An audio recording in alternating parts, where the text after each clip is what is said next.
Welcome, one and all, to Pacific414 Pop Talk. I'm your host, Mike. Tonight, we're going to be talking about the new Michael Jackson biopic that's in the works. We're going to be talking about Rumble's $100 million offer to Joe Rogan. And we're going to also talk about the Batman's box office predictions, among a few other stories, which I will bring them up shortly. So, hope you're all doing well tonight. And thank you all for tuning in, whether you're watching this live or if you're watching this after the fact. Welcome and thank you. So let me go ahead and pull up this first story here. 1 second. And if any of my subscribers or anyone who's come by routinely to the channel would like to be on the panel tonight, let me know and I will DM you the link. Okay, so let's get underway with our first article here, shall we? This first article I have here from Bounding in the Comics was posted just today, and it says Dragon Ball voice actors Monica Rial and Jamie Marchi launched podcast to set the record straight about Vic Mignogna case. This ought to be interesting. And you know what they say, there's always two sides to every story. So this article is written by Spencer Macaulay. It says Monica Rial and Jamie Marchi have launched a new podcast aimed at setting the record straight about their roles in accusing fellow Dragon Ball voice actor Vic Mignogna of sexual misconduct and involvement in the legal actions that followed thereafter. Premiering its first episode on January 8th, the In Touch podcast is described by the pair as an audio recollection of our adventurous and taking publicity about talking publicly. Sorry, there's my first error of the night. Talking publicly about being sexually harassed, getting harassed online for talking publicly about being sexually harassed, getting sued for talking publicly about being sexually harassed, having that case against us get thrown out because we're allowed to talk publicly about being sexually harassed, and the further harassment we received for having a case against us for defamation because we talked publicly about being sexually harassed get thrown out because we're allowed to talk about being sexually harassed. Okay, so we've got that going. And it goes on to say TLDR, we won. They lost. They can't get over it.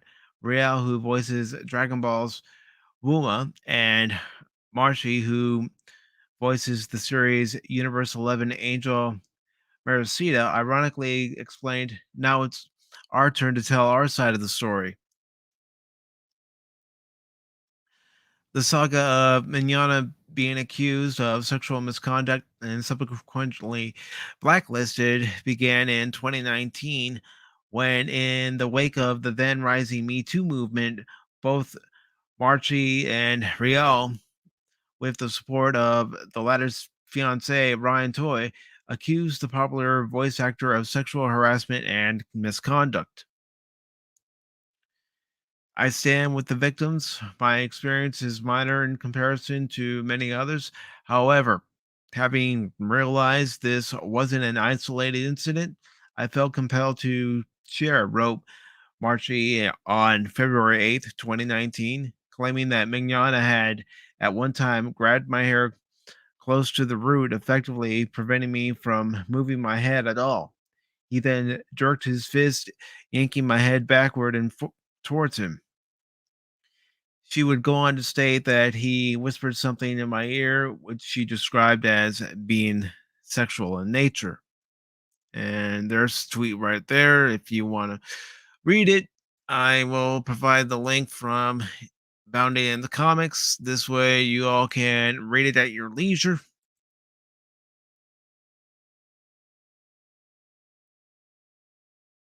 And I want to say hello to Brightest Day. Welcome, brother. And let's see who else popped up in the chat. I also want to say hello to the Nerdporial Lifeform. And he says, everybody's on tonight. Yes, we are. Everybody's on. But, Wednesday is a good night and Friday's a good night. Got a variety of streamers streaming. So it's like old channel surfing on the boob tube. So it says 2 days later, Funimation would announce that in light of an investigation into Marche and Real's then privately disclosed accusations, they had decided to fire Mignana effective immediately. Everyone, we wanted to give you an update on Vic Mignana, on the Vic Mignana situation, wrote the Western Anime Distribution Company. Following an investigation, Funimation recast Vic Mignana in Moreau's Monokieran Season 2. Funimation will not be engaging Mignana in future productions. A later report by IO9 referring to information provided to them by an inside source would reveal that a previous investigation into Mignana had been ultimately deemed inconclusive by Funimation themselves. And I want to apologize for any mispronunciations I make tonight with any names, but I'm at least going to give it a try. And I also want to say hello to JP RPH1. Thank you. Welcome. It's good to see you. Thank you for stopping by and leaving a like. Even that helps. And it says on February 20th, Riel would likewise publish her own accusations on Twitter, stating that whenever he saw me, he would take a fistful of my hair, pull my head back, and either whisper so closely to my ear that his lips were touching for or kiss my cheek, neck. She also recalled how in the mid 2000s we were at a convention together and he grabbed me and kissed me in his hotel room. I didn't start this, I have nothing to gain from it. I didn't steal anyone's roles or titles. The stuff you're hearing on YouTube is all lies, attempting to create drama and get subs, views. I'm perfectly content. Just a voice actor, she added. And it goes on by saying, responding to those unhappy with Manana's abrupt firing, Real elaborated the investigations were incredibly thorough.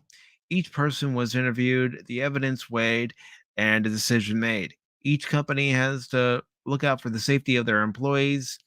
In this instance, these companies felt they made the best decision to protect their employees and contract workers. Okay. Mignana denied the allegations, posting to Twitter in January 2019. Any allegations of sexual harassment, sexual assault, or most disturbingly, pedophilia are completely and utterly false. My heart weeps for anyone who endures, sorry, not endorses, but endures a violation of this kind. So to be accused of harming others in this way, I have no words. Eventually, these accusations and series of events would lead Mignana to file a lawsuit against Funimation, Marchi, Real, and Toy for a total of 1 million, alleging defamation,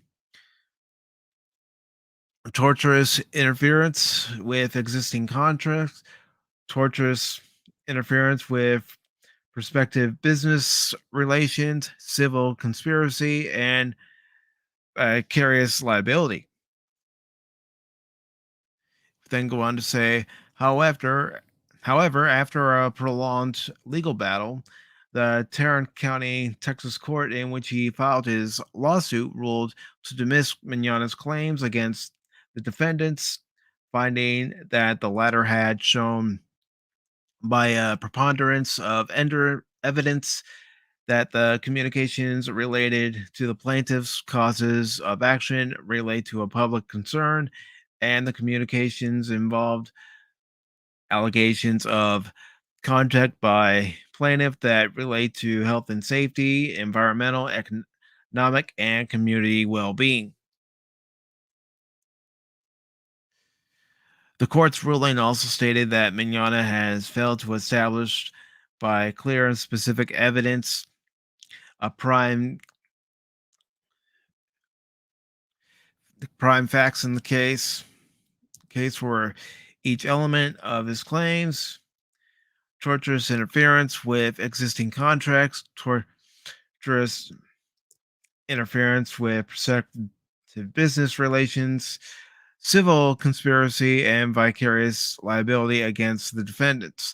Mignogna filed an appeal in October 2019. The case is still in the appeals process. Shortly after word of her podcast premiere began to circulate across social media, Riel tweeted, "When the angry YouTubers start covering our podcast, you know they will. Please remember that they make their money off of you." Goes on to say, "In Touch is free and unsponsored," she said, "giving us a click, giving us money. We don't want money. We want to share our experiences." And I'm going to ask what they ask at the end of this article. What do you make of Monica Riel and Jamie Marshy launching their own podcast, bringing their point of view of what happened when in regards to Vic Mignogna and his sexual misconduct against them, and his alleged sexual misconduct, I should say, since nothing's been proven in a court of law yet. So just let me know what you all think. Leave it down in the comments, and you can do so whether you're watching this live or whether you're watching this after the fact. I would greatly appreciate it. I need to grab something.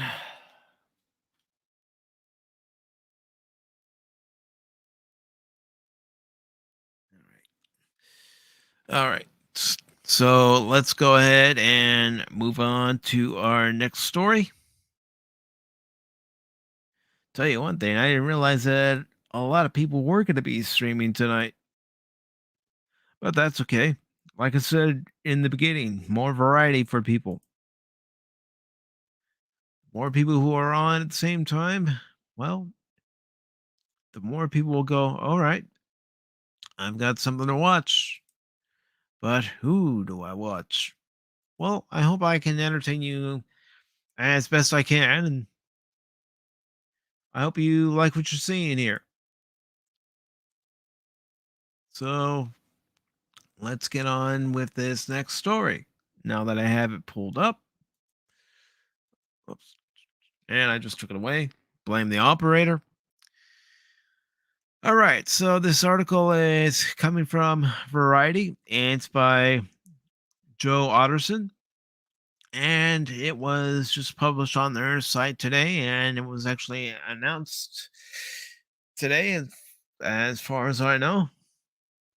And it says Futurama revival ordered at Hulu with multiple original cast members returning. And I am not mistaken when I say this. We did have a revival when Futurama was brought back on Sci-Fi Channel.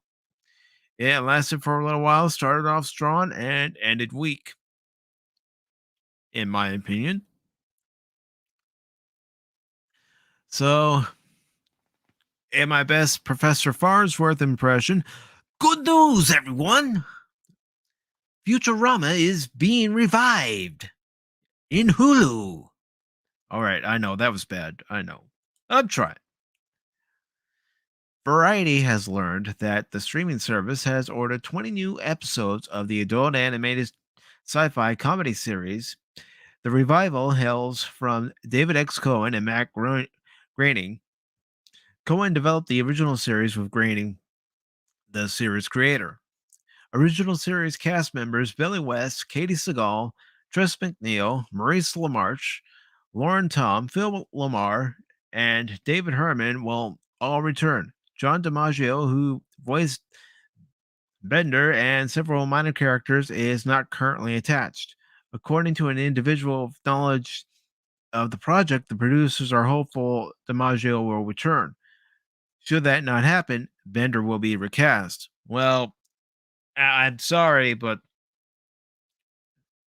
right there, I think it'd be hard for any longtime fans of Futurama to get used to somebody else voicing Bender. I mean, we all know Joe DiMaggio's portrayal, and I I just don't know. It just depends on how close you know this voice actor could get to Joe DiMaggio's version of Bender. It just all depends.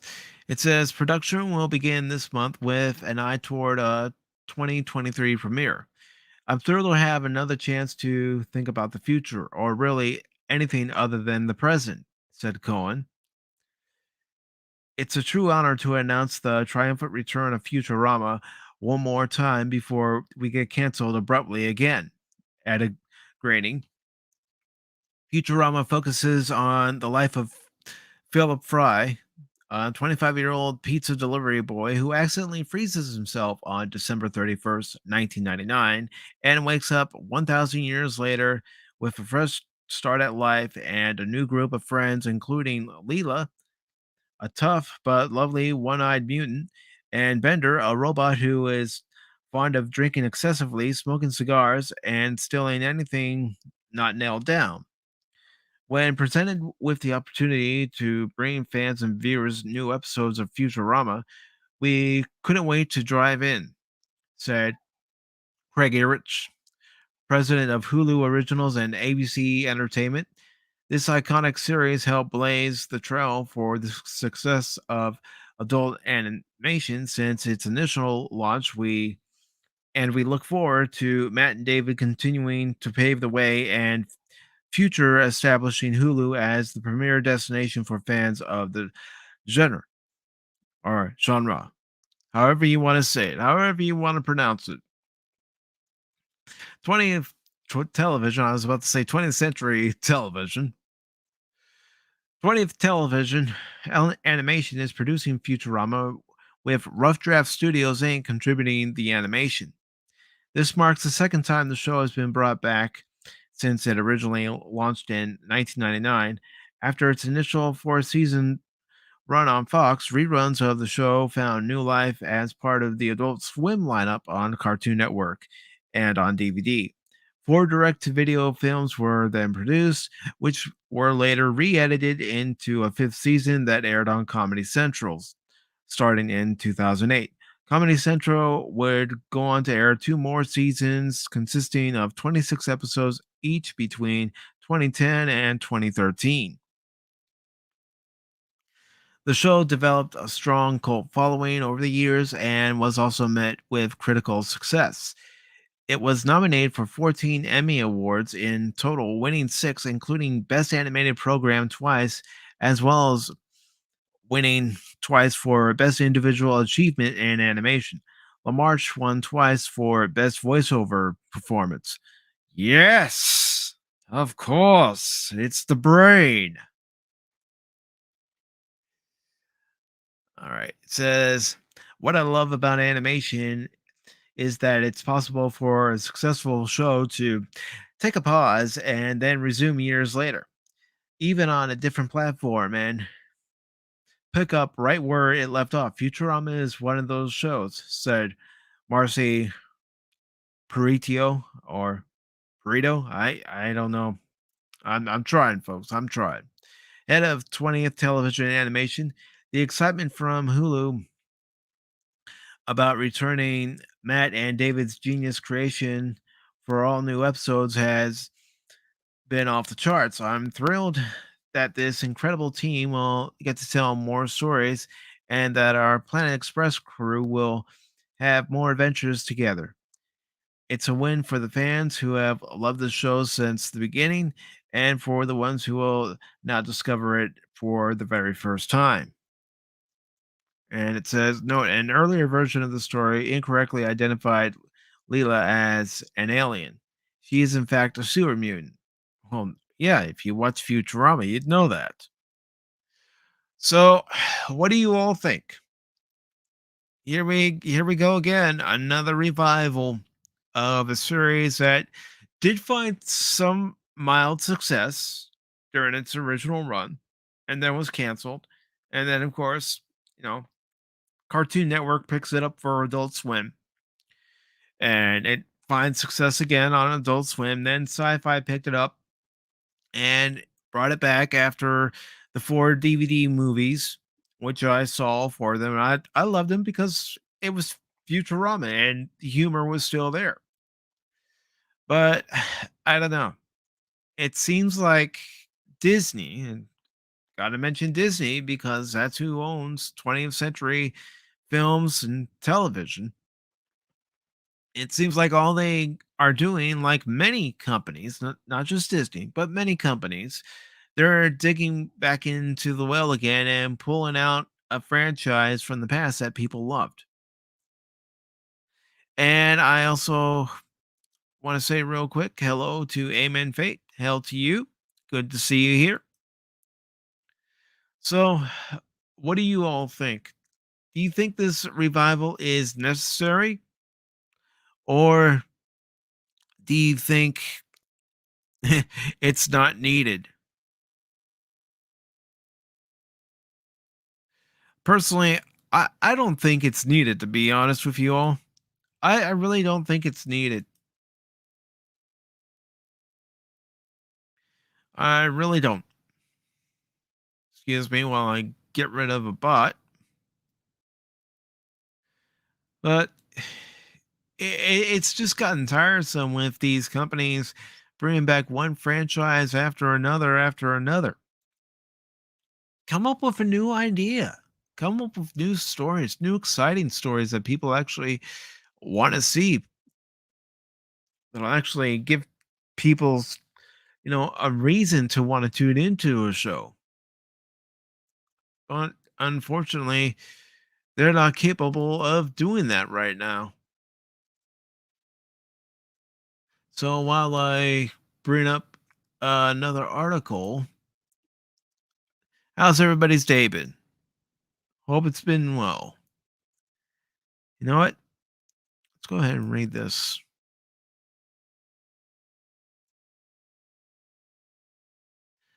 Go ahead and read this because I know I have some anime fans.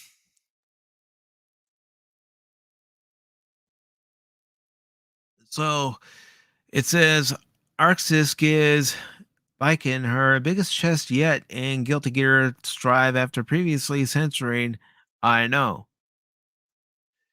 And this article was posted yesterday on Bounty of the Comics. It's by Ryan Pearson. It says, despite the prior censorship, I'll start that over. Despite the prior censorship of I Know and admitted goal of the game's developers to make the series more accessible to more people, fans, and even game journalists have noticed that Viking's bust has only continued to grow with her recent arrival in Guilty Gear Strive. Okay, so this is more gaming news, but here we go.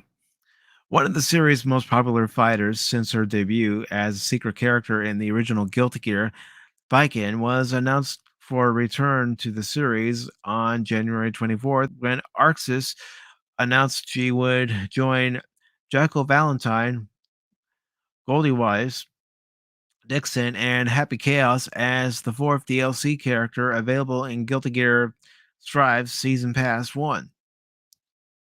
And there's the ad for the Season Pass for Guilty Gear. While many were surprised by the reveal that some of Viking's more infamously complex guard and parry mechanics had been dropped in favor of a new tether weapon, others were quick to notice something else about her first. While several of the game's female characters sport healthy chests and exposed cleavage, such as Ino, Jacko, and Geneva, fans were quick to note that Vikings certainly has the largest and most exposed chest in all of Strive. Though the appearance of a busty woman in a Japanese anime style game is far from novel, Viking's specific growth is actually somewhat surprising, as in June 2021, Guilty Gear Strive directors Daisuke Ishiwatari and Akira Kantano admitted to Famitsu they had been toned down. I know sexualized design in order to make the game more accessible to more people. All right. It goes on by saying development costs are increasing, but the number of users is decreasing. Ishiwatari explained, we want to make the GG Guilty Gear brand known to as many people as possible, so they will play our games. Ino's costume in Guilty Gear Xrd and most prior games had deep cleavage and almost bare chest, only covered by two straps hanging from her collar. In Strive, though, she again wore an open jacket. This time she wore it with a very short black skirt underneath. Nonetheless, Viking's growing chest caused outrage among some of the, including the seemingly sexual contact averse users of recent era. On the subject of leaks and the official trailer release, some unsurprisingly lamented that Viking's design was too exaggerated. Well, this is gonna sound naive, and I know that coming off, but as someone who's new to anime, I I think that all the character designs in certain shows are a bit exaggerated, but that's the art style. I'm not making an excuse. I'm just making an observation from what I've seen. Oh shit! I'm showing the wrong story. Oh, just go ahead and call me a dumbass. All right, so let's go ahead and fix that so I can show you. Here I was just reading the article and I had the wrong story up. But I'll go ahead and post the link. Again, sorry about the error. Like I said, I'm the dumbass.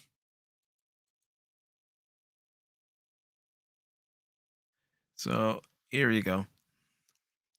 But it goes on to say, you user a robot called V posted terrible design and I'm not happy she's back. I wish I could just ignore her, but there's always a chance I fight her. And also provided a tweet which offered comparisons to Viking's design over different games as evidence that more than her hair was getting bigger and bouncier.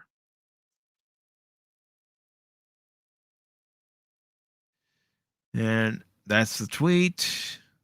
You can look at it yourself.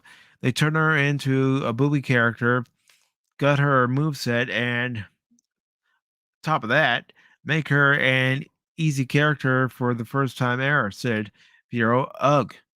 Well, drawing comparisons to the Nintendo title, whose female character designs also caused outrage, Cerebot24 opined a character from the Xenoblade Chronicles 2 School of Design.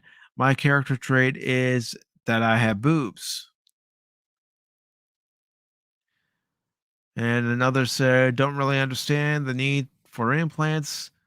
Kabuki Wak molded. They deserve to be called out for this garbage. Even so, less people were mad about the design than Reset Era's reputation would lead you to believe. As of writing, according to this author's personal calculations, only 20% of the users in the thread regarding Vikings leak have offered their displeasure with the design, with 16% finding it too sexualized, 3% disliking it for more vague reasons, and 1% calling for the samurai to be further redesigned. Goes on to say, in the official thread, it was an even split between users who liked and disliked the design at around 8% each, while 12% of users focused the discussion on Vikings' moveset compared to the prior game and the game's mechanics. In fact, it seemed more Reset Era users were upset about the character's parrying mechanics being abandoned or other changes than the design. Goes on to say, of course, this is not to say that the notoriously outraged forum was overly accepting of Vikings design. The Bloodhound posted, "Her drip is crazy. So is her," and I'm not going to say it in this broadcast, but her breast. "I'll try her. They were banned for 1 month for sexual objectification." Okay, it says game journalists were also somewhat outraged. Kotaku asked why Vikings chess keeps growing with every sequel, asserting that they had entered the realm of absurdity and strive. Where once Viking was a character so hell bent on revenge that she seemingly couldn't care less about her risque wardrobe, risking an errant nip slip, staff reporter Ian Walker proposed. She's since been pseudo flanderized with a design that focuses mostly on having boobs as big as her head. Goes on to say, yet surprisingly, Walker himself was then quick to point out that Viking still played an integral part of the series' overarching story and that having her big ol' biddies didn't stop her from being a serious, multifaceted character. Walker even concluded his piece by asking, "Where does it end?" before ultimately admitting that he'd be happy to see them grow even more in more in future entries. "I've become surprisingly addicted to chaos over the last few years." Okay, Biking story across Guilty Gear starts with the destruction of Japan by the Gear Justice and the placement of individuals of Japanese descent and penal colonies, ostensibly for their own protection. Gears raided Vikings colony when she was just a child, killing her parents and friends before depriving her of her own eye and arm. In the aftermath, she vowed revenge against that man, otherwise known as the creator of the Gears, possessing a tomboy personality in Japanese. She even uses the masculine pronoun or one of Icon's non canon endings in Guilty Gear XX. Accent Core Plus R has her state a woman. I gave that up a long time ago. Rather than serving as any sort of commentary on contemporary concepts of gender, the Guilty Gear games have clearly shown that Viking considers herself a warrior first, having abandoned all other sense of self. Her masculine personality traits, such as her strutting walk animation, were learned from emulating those who trained her. And it goes on to say, yet she also strives to continue the traditions of Japan, as seen in such actions as her dedication to protecting the remaining Japanese colonies. She has even put aside her quest for vengeance at times in recent entries, putting the well being of others above that agenda. It should be noted while other characters age and change across Guilty Gear, Viking's age is unknown. Thus, her continuing to develop may not be so impossible to fathom against a world littered with magically and scientifically enhanced people. Is the arrival of Viking a sign that Arc System Works has abandoned their plans to court a wider market in favor of focusing on core appeal? Well, what do you all think? I've never played any of the Guilty Gear games, but from what I've seen over the years with other fighting game franchises, character designs do change, and you either like them or you don't. Nobody is forcing you to play any of these games. Nobody's forcing you to even buy any of these games. Nobody's forcing me to look at any of these games or buy any of these games. It's up to the individual gamer. Personally, what I care about is that the game's fun to play, that it has good mechanics, and the controls are responsive. What the characters look like, yeah, there might be some instances where I go, I like how this character looked in the previous game, or hey, I really liked how they cleaned up the design from the last game to this game. I'll admit that. But I don't know. Maybe it's because I don't really consider it that big of a deal. Because, things change, designs change, and especially in sci-fi and fantasy, you see ship designs change constantly.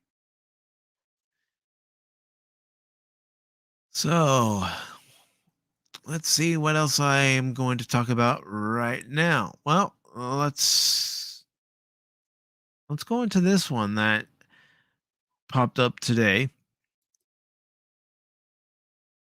and it might be something that a lot of you or even some of you are interested in. I think it's interesting, to be perfectly honest with you, especially after just seeing it. So here we go. This is from Variety, and it was posted just today, just a few hours ago to be exact.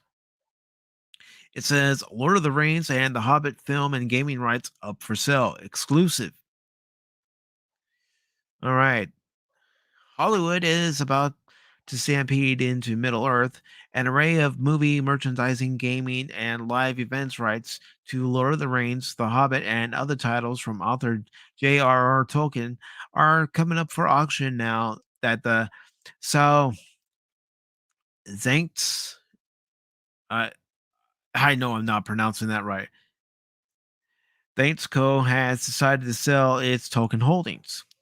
Thanks Co. has hired ACF Investment Bank to handle the sale process, which is unfolding this week as bankers make the rounds of the logical Hollywood buyers.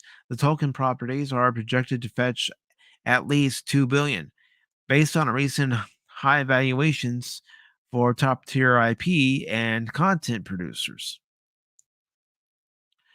Representatives of Zaints Co. and ACF had declined to comment. The timing of the sale process is not accidental.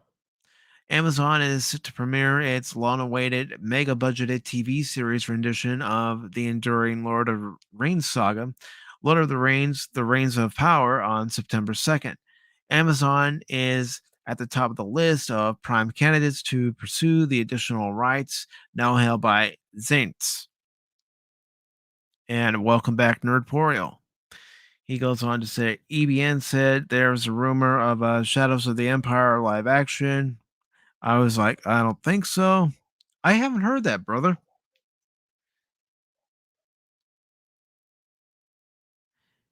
And he says, Sup, amen? Or is it a woman now? And he says, Sup, JP RPH1.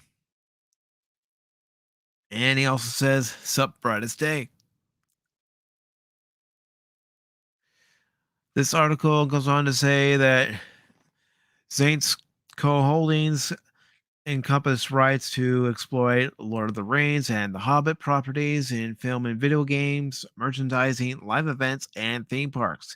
It also includes limited matching rights should the Tolkien estate decide to make movies or other content based on two compilations of Tolkien writings that were published after his death in 1973. The Silmarillion and the Unfinished Tales of Numenor. I know I'm pronouncing that right.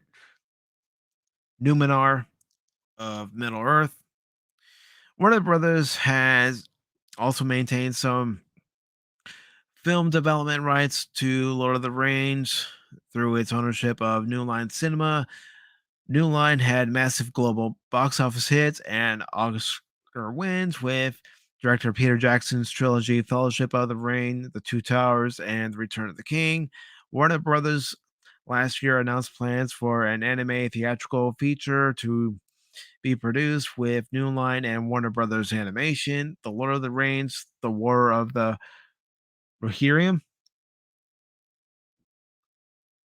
I don't know if I'm pronouncing that right, but it's understood that in Zainsko's view, substantial live action film rights reverted back to them last year, in part because Warner Brothers had not actively developing new Lord of the Rings and related content. That development plus anticipation for the new Amazon series was enough to convince Zainsko at the time was ripe for a sale. Warner Brothers declined to comment, but is believed that the studio and Zainsko are already odds over who should have said already at odds who controls what when it comes to Lord of the Rings and the Hobbit rights, which have been the subject of extensive litigation over the years. Sal Zaint, an entrepreneur in music and film who died in 2017, acquired film adaptation and other rights to various Tolkien titles in 1976. One form of media that was carved out of the deal was Zane's back in 1970s was the right to produce a TV series that was longer than 8 episodes. The loophole allowed Amazon to cut a deal directly with the Tolkien estate for the Rings of Power series in 2017 when the Tolkien estate shopped the TV series. It says in the early 2000s, Zane's sued Warner Brothers and New Line Cinema over its share of profits from the Jackson movie trilogy. The Tolkien estate and publisher HarperCollins sued Warner Brothers multiple times over profits from Lord of the Rings films and the three Hobbit features: The Hobbit, An Unexpected Journey, The Hobbit, Desolation of Smaug, and The Hobbit, The Battle of the Five Armies. Based in Berkeley, California, Saints Co. is home to Middle Earth Enterprises, which handles the Tolkien related licensing. Saints first made his name as a longtime leader of Fantasy Records, an influential jazz and rock label in the 1950s, 60s, and 70s. He also produced such movies as One Flew Over the Cuckoo's Nest, which is a great movie for anyone who hasn't seen it, Amadeus in 1984, and The English Patient in 1996. Now, the other two movies I have not seen, all three of which earned Oscars for Best Picture. So, what do you all think about this? That the movie rights for Lord of the Rings and The Hobbit are up for sale. And let's see. Nerporial says, smash that like. Thank you, brother. And he says Babylon 5 got delayed indefinitely too. Oh, I didn't hear that. I'll have to look that up. JMS probably lost his way. Possibly. Anything can happen, or could be creative differences. But you know what? I'm gonna look up that story. Thank you, Nerporio. I'm curious. Now that you mention it, so give me a second to look that up. I late. All right. Let's see. All right. So I am seeing a few things. Okay. Go ahead and copy the link. And let's go ahead and let's read it. I'll go ahead and post the link in the chat so you all can follow along. All right. And let me just check one thing. All right. So let's go ahead and add it to the screen. There we go. And this is from Nerdvana.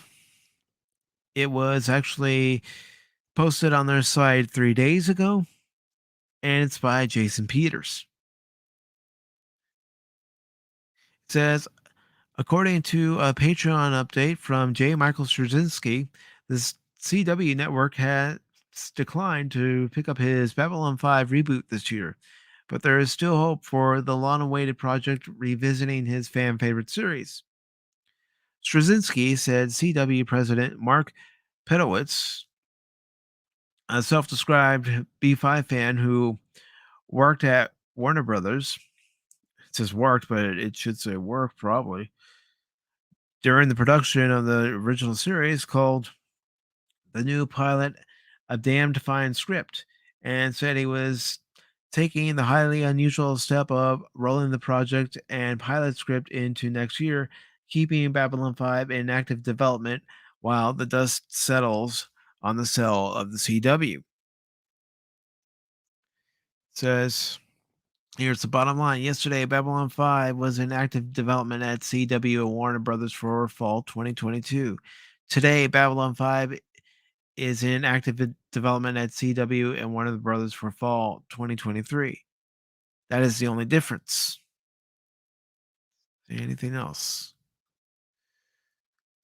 So they pushed it back, but it doesn't say, the reasons why they pushed it back. Heck, why don't they just put it on HBO Max? That would give fans a reason to subscribe. They already have the remastered episodes of the original Babylon 5 up there. So why not put Babylon 5 on HBO Max? I enjoyed Babylon 5.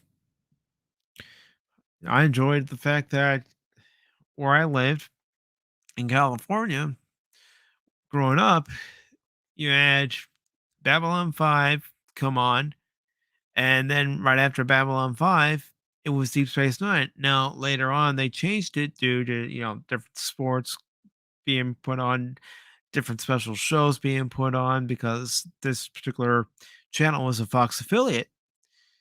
But, being able to watch both Babylon 5 and DS9, that was pretty cool in my opinion. Instead of having to go from one channel to another, they were available on just one channel. So I really like that.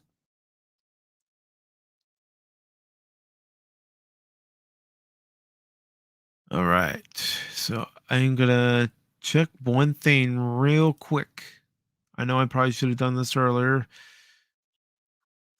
but I'm going to check it now. Although I haven't seen any complaints, so maybe I shouldn't worry too much about it.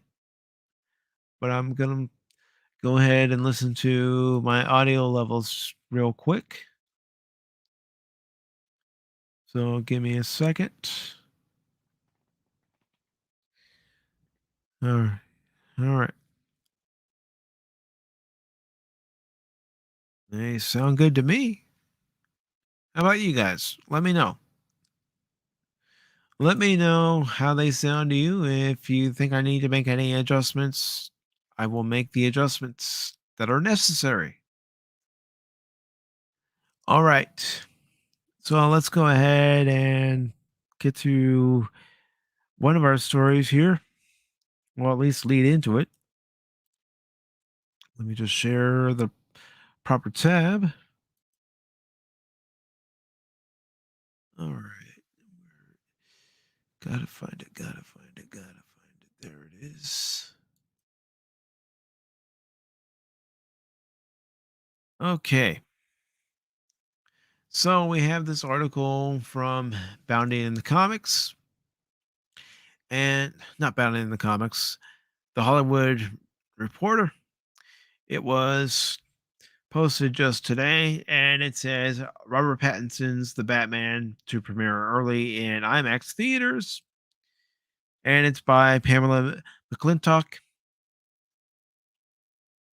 And it goes on by saying, I'm just going to go ahead and cancel that. Robert Pattinson's The Batman will debut early in IMAX theaters, Warner Brothers announced Wednesday. The DC fan event will be held on March 1st in more than 350 IMAX locations across the US. Many auditoriums are already sold out, according to the studio. The Batman, directed by Matt Reeves, opens everywhere domestically on March 4th, following usual Thursday night previews and the IMAX special screening. Matt has created a must see big screen experience with the Batman, and audiences around the country have proven they really can't wait to see it on the biggest screen possible. Warner Brothers president of domestic distributions, Jeff Goldstein, said in announcing the IMAX news. Goes on to say exhibitors are counting on the Batman to be the first big tentpole of 2022. The movie centers on Bruce Wayne's earlier days of fighting crime. Paul Dano plays the Riddler, a serial killer pursued by Batman, while Zoe Kravitz plays Catwoman and Colin Farrell appears as Penguin. The Batman runs 2 hours and 55 minutes, making it the longest Batman movie ever. It is also one of the longest running times for any superhero movie behind Marvel's Avengers Endgame, which ran 3 hours and 1 minute, on its way to becoming the number 2 top grossing film of all time at the global box office, not adjusted for inflation. All right. And before I resume the article, let me just go ahead and do what I've been trying to do, and that's post the links to these articles. So, what do you think about the IMAX release being pushed up? Are you going to go see the Batman in IMAX, or are you going to just wait for the standard 2D showing of the Batman? I'd be interested to know what you all think. All right, so let's go ahead and close that out. Let's see. And let's go ahead and lead into the other article that I wanted to talk about tonight, and that was the box office predictions. So let me bring it up on screen here. All right. And here we go. This article comes from Bounding in the Comics. And this was posted on Monday, February 7th. It's by John F. Trent. It says the Batman predicted to gross more than Eternal's entire domestic run in its opening weekend. Box office tracking website Box Office Pro released its long-range box office forecast for the upcoming The Batman film from director Matt Reeves and star Robert Pattinson as Batman and Zoe Kravitz as Catwoman. Box Office Pro claims The Batman is poised to join the club and reinvigorate the theatrical marketplace when it debuts just 4 weeks from now. It goes on to say they support their claim by noting Batman is arguably one of the most valuable and reliable pop culture icons when it comes to the box office, evidenced by numerous blockbuster performances across multiple generations of moviegoers, from Tim Burton's 1989 film to Christopher Nolan's early 2000s trilogy and Zack Snyder's Batman vs. Superman Dawn of Justice in 2016.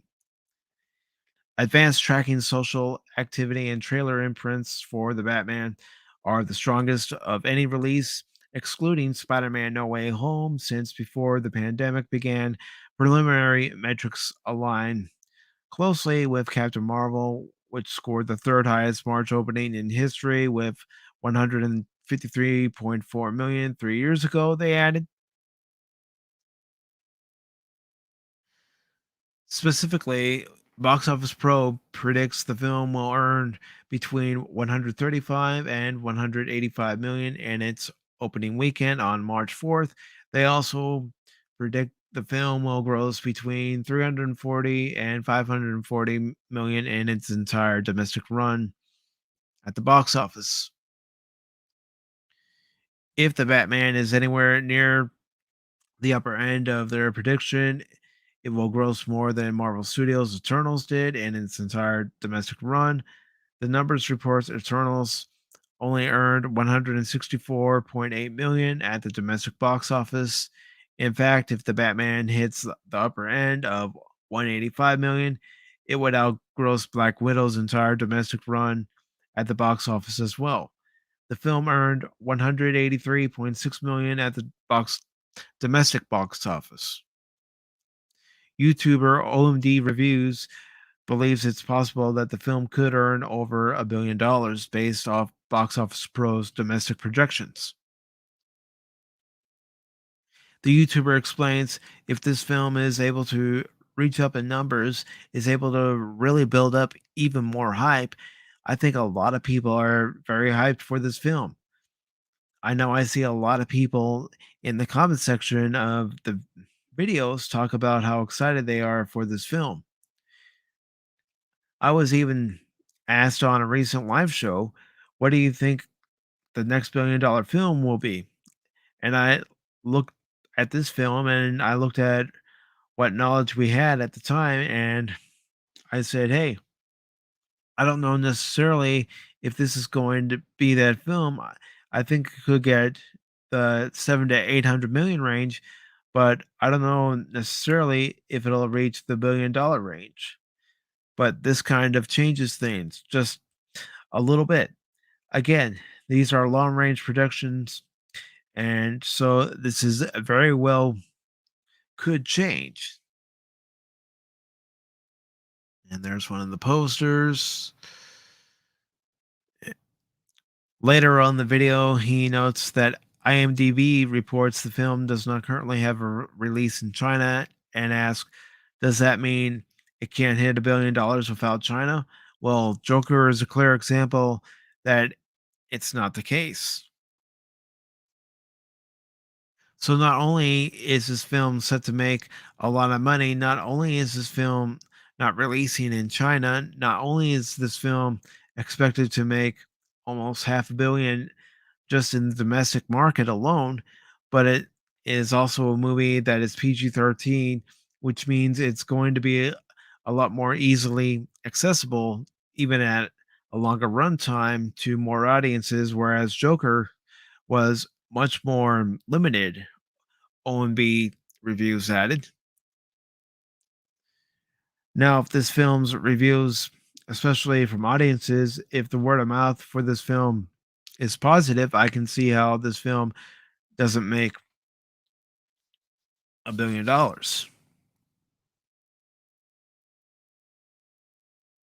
Okay. He would reiterate, I think this film, if the word of mouth is strong, if the film actually delivers, if the film is able to deliver on the runtime, which I said with Matt Reeves behind it, seems to be a likely chance, unless Warner Brothers has its hands all over, all end up involved in it. We know how Warner Brothers loves to do that, And when they do, it leads to some pretty bad films. It'll be interesting to see how it plays in the long run. But if you had to ask my guess at this point, I would say, yeah, I think this film has a decent chance. I think this film definitely has a decent chance. Okay. So, what do you all think about the predictions? Do you think the Batman has what it takes to make $1 billion? Of course, none of us will know that until we actually go see the film. And only then will it be the word of mouth where we find out, okay, this movie was definitely worth seeing, or this movie is not worth going to see. Everybody has their own taste. And to be perfectly honest, I don't know if I'm going to go see it. I really don't. I don't know that I have any interest to go see it. But well, we'll see. It's still 4 weeks out. So as it gets closer, I could very well change my mind and say, you know what? Heck, I'm going to go see it. Why not? I mean, that's how I was when it came to Spider Man No Way Home. I wasn't sure that I was going to go see it initially. And then after a while, I thought, you know what? I'm going to go see it. Granted, I didn't go see it right away when it came out. I waited a week and then I went and saw it and I really enjoyed it. And for anyone who's here, I do want to check and see if this works. If you'd like to follow me on Twitter, see if this works. Nope, I still have to configure Nightbot. So yeah, I'll get that done. I'll get that done for the next broadcast, or at least try to at least. So let's go ahead and move on to another article here. Just pull it up, and then we'll get on with it. Let's see.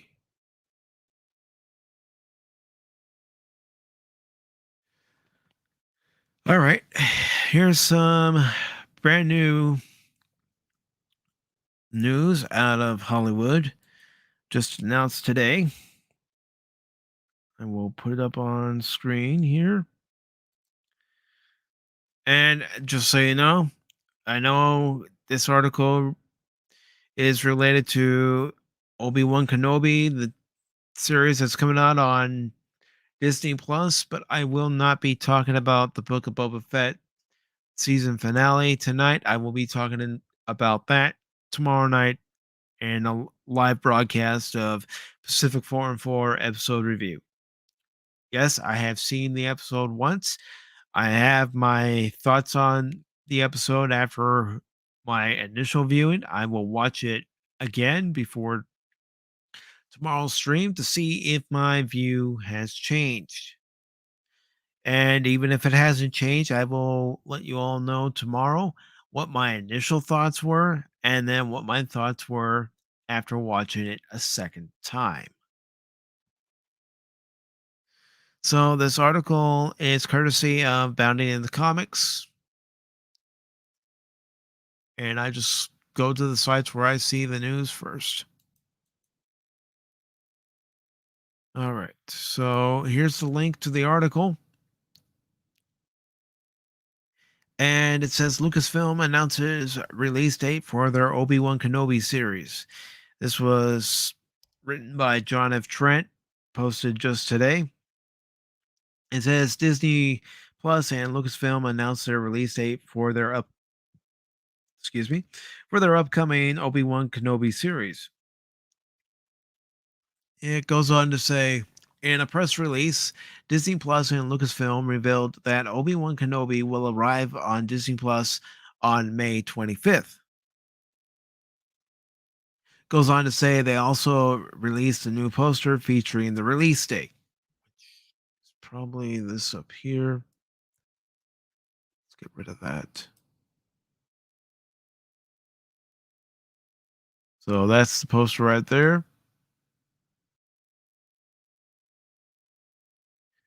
And make sure I didn't. Okay, I didn't skip anything.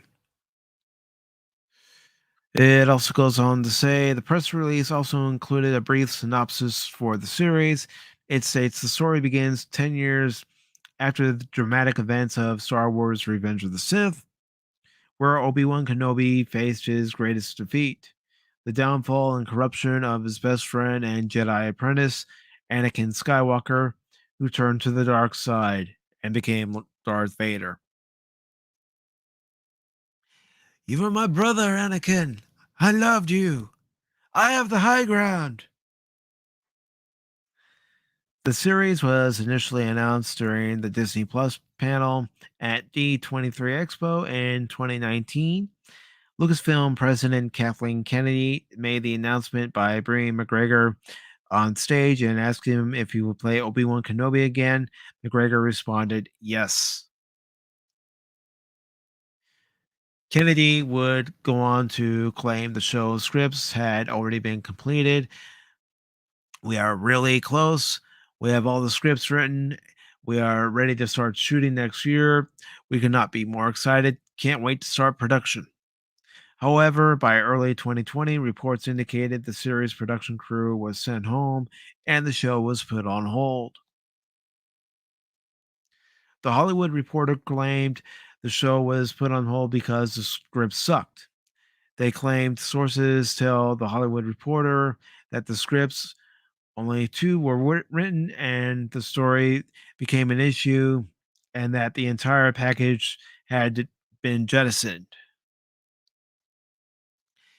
They noted at the time the scripts might have been too similar to The Mandalorian, with Kenobi taking a young Luke Skywalker and Leia under his wing, similar to Din Djarin's journey with Grogu.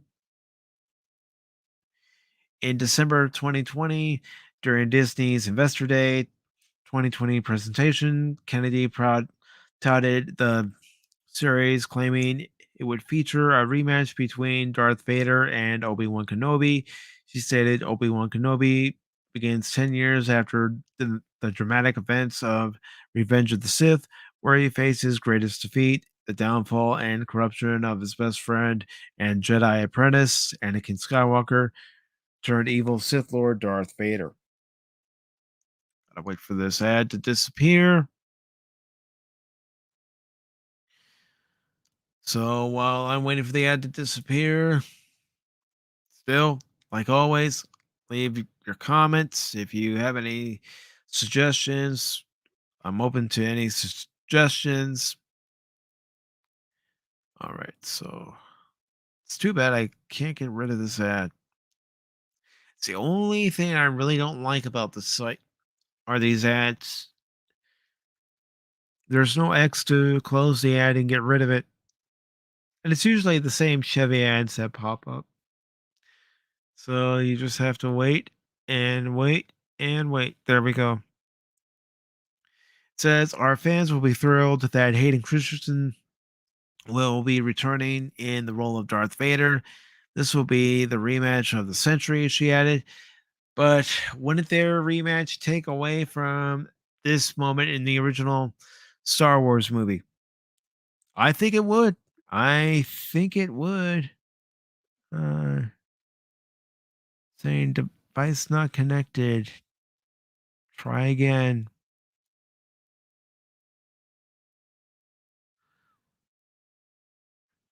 All right, Chaos.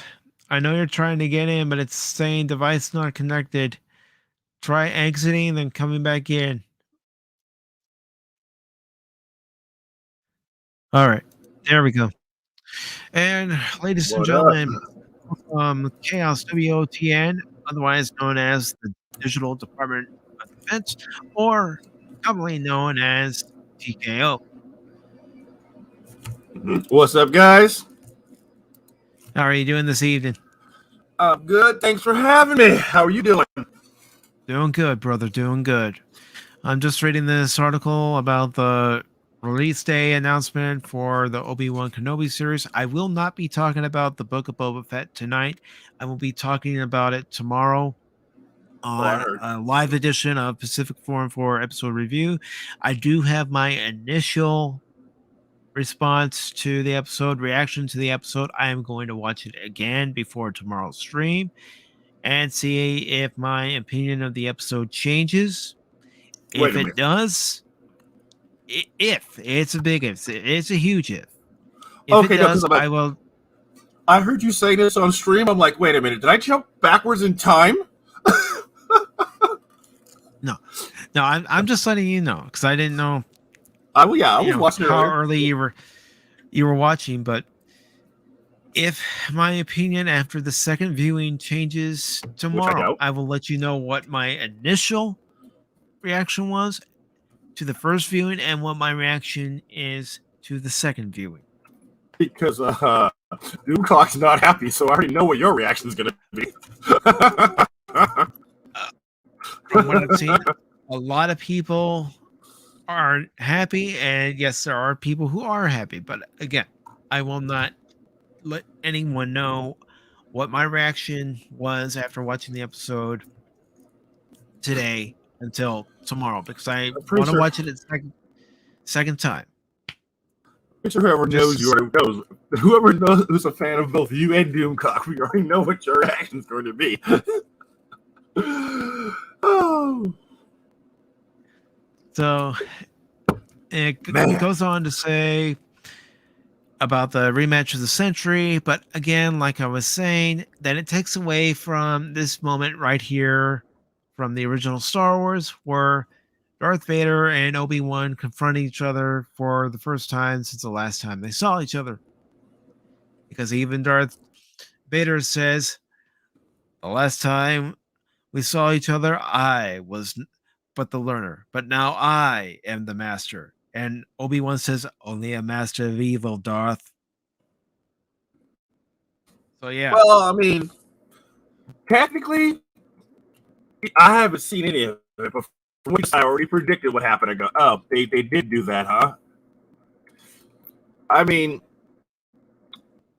technically, it could be argued that even if they do fight in Book of Boba Fett, that this isn't Book of Boba Fett. This is the Obi-Wan series. The Obi-Wan series. Obi-Wan series is that Vader could still not be considered a master if they fight in Obi-Wan. Technically, that could be argued, which probably will be argued. People will be like, "Well, maybe Vader wasn't a master back then; still an apprentice, still considered himself Obi-Wan's student because the defeat was still fresh." So it's like, that's going to be argued. Prepare for it. Yeah, it's going to be argued, but I'm still standing by what I'm saying here tonight and what I've always thought when I first heard about this series and heard about their thoughts of having the rematch. And that is, it's going to take away from that moment in the original film. Agreed. And because of what was said. That's my opinion. Oh, I agree with that. I'm like, oh boy, what are they doing? Okay, it says Go ahead. Like, the only way they can make that not break shit is if it's some type of forced dream, or something. Which I wouldn't put it past them. I wouldn't put it past them either. I really wouldn't. But I have to admit this too. I'm tired of the dream trope. This was a dream. This whole episode, yeah, it's a dream.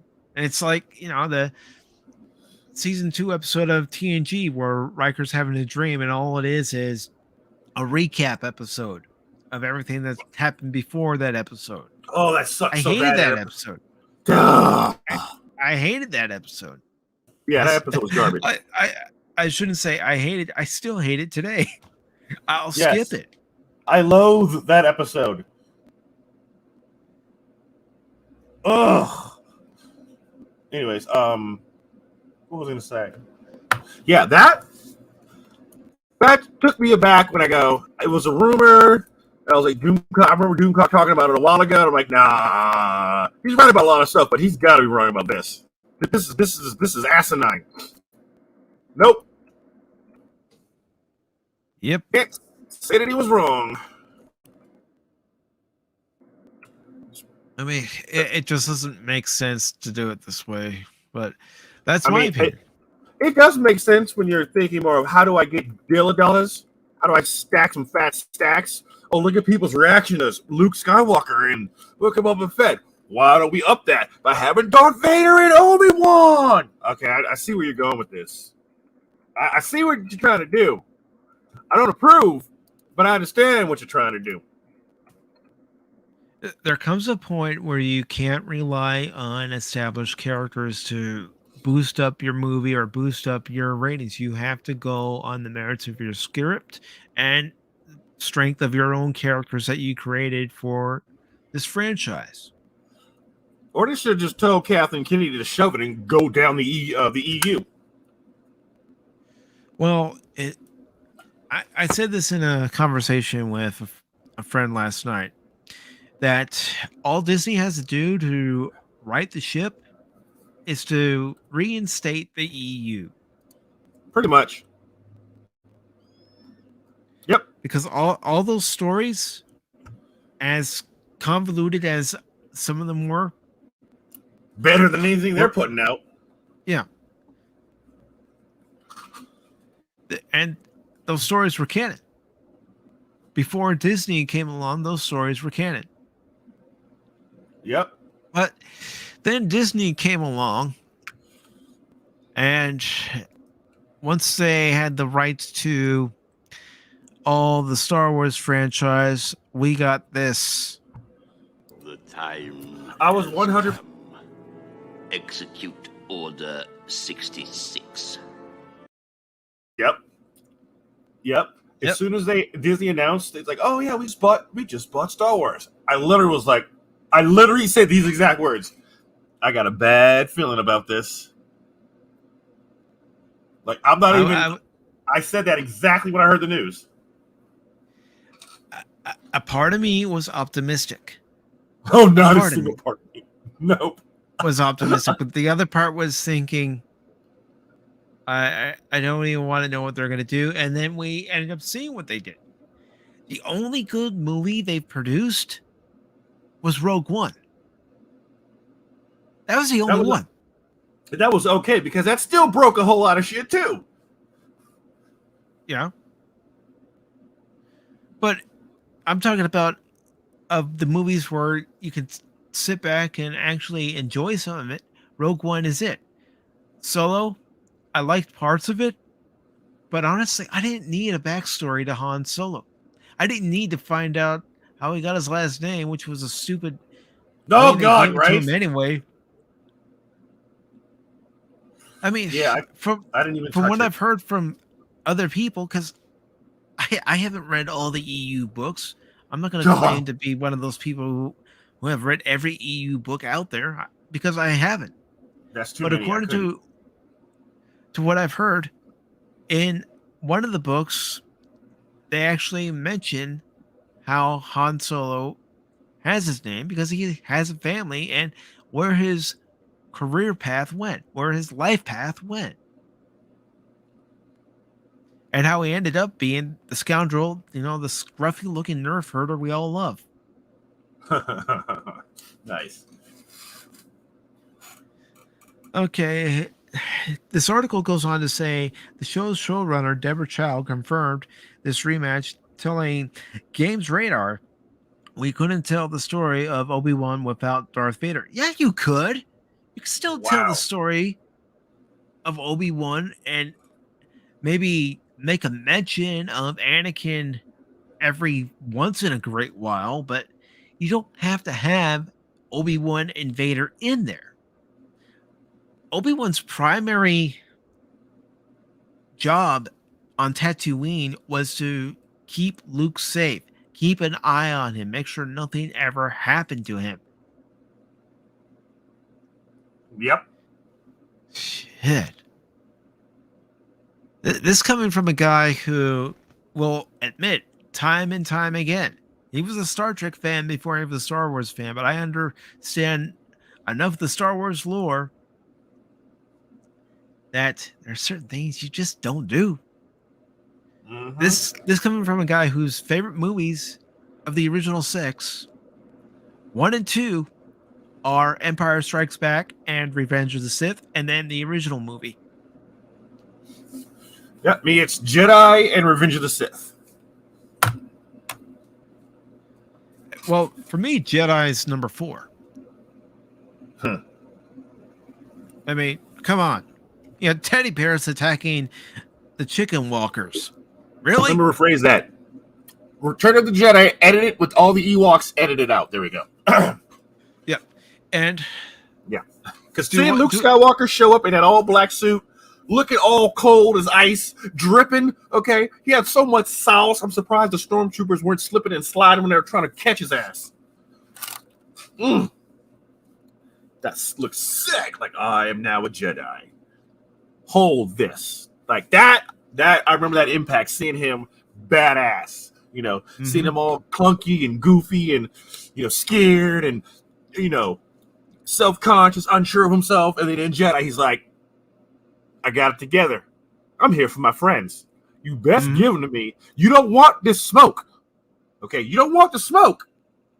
Okay. Oh, drop me in a Rancor pit. Now you all fucked around, and now you're about to find out. That was awesome. Yeah, it was very awesome. That moment, Luke just rolled up like a boss. And, you know, even Luke going back to Dagobah and talking to Yoda one last time, and then, you know, the conversation he ends up having with Vader, saying, I know you're once Anakin Skywalker, and I know that there's still good in you. Oh, and Leia's desert costume. Yeah, we liked her desert outfit. Yeah, we did. Yeah, we did. I mean, I know Carrie Fisher didn't care for it, but yeah, that probably got her paid. Yeah. Well, you know, those movies, they're still getting residuals from those movies. Okay, so classics. So the article goes on to say Chow would provide further details in a short teaser for the show on Disney Plus. She said, "This is quite a dark time that we're coming into with him. Just being a Jedi, it's not safe. There's Jedi hunters everywhere out there." McGregor added, "At least he has this one task left, which is to keep Luke safe." Who just said that? Who just said that? I did. Chow then states, "That's definitely a starting place for our story. Interesting. This is gonna be where it goes from there." Gosh, sometimes I can't stand bounding into comics articles because I read the paragraph and the sentence, and it's like, you might want to go back and reread that. Right. And it says, Chow would later state, "We wouldn't tell the story of Obi-Wan Kenobi without addressing Anakin or Vader. Have another swing at each other might be quite satisfying for everybody, and it might also take away from their battle in Revenge of the Sith." Which, again, leads up to the original Star Wars on the Death Star. I can't say it enough. Right. It says the series stars Ewan McGregor as Kenobi. It also stars Moses Ingram, Joel Egerton, Bonnie Pacey, Kumail Nanjiani, Adriana Varma, Rupert Friend, O'Shea Jackson Jr., Song Kang, and Simone Kessel, and Benny Savdi. The series executive produced by McGregor, Kathleen Kennedy, Michelle Redouane, Deborah Chow, and Joby Harold. Okay. Well, again,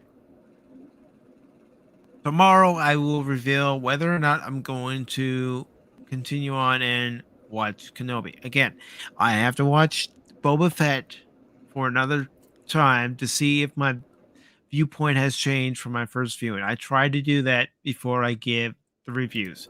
I try to have my initial reaction and then do a second viewing to see if that reaction changes. If it doesn't change, then you get the review that you get. If it How does often change, does it change, again, though? not very often, but again, I'm trying to be critical here. I'm trying to see if I notice things in the second viewing that I didn't notice in the first viewing. I try to get my scouting report. But again, I don't know yet if I'm going to watch Obi-Wan. At one point, I thought we were going to get an Obi-Wan movie, but then we all know what happened. Yeah. So here we go. You asked me if I could wait to talk about this article, and I said I would. So let me get it up on screen here. 1 second. All right. Here we go.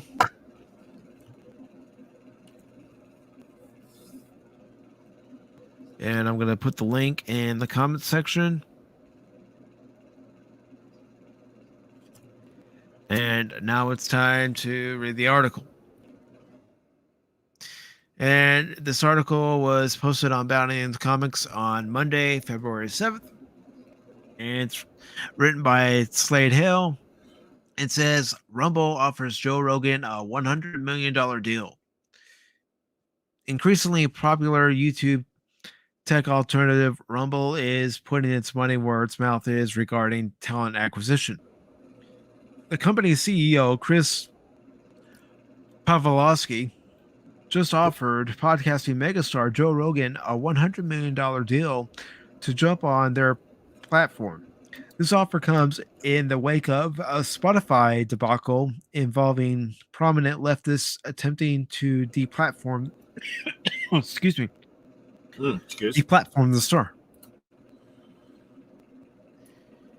And here's her tweet from Rumble. It says, "Hey, at Joe Rogan, we are ready to fight alongside you.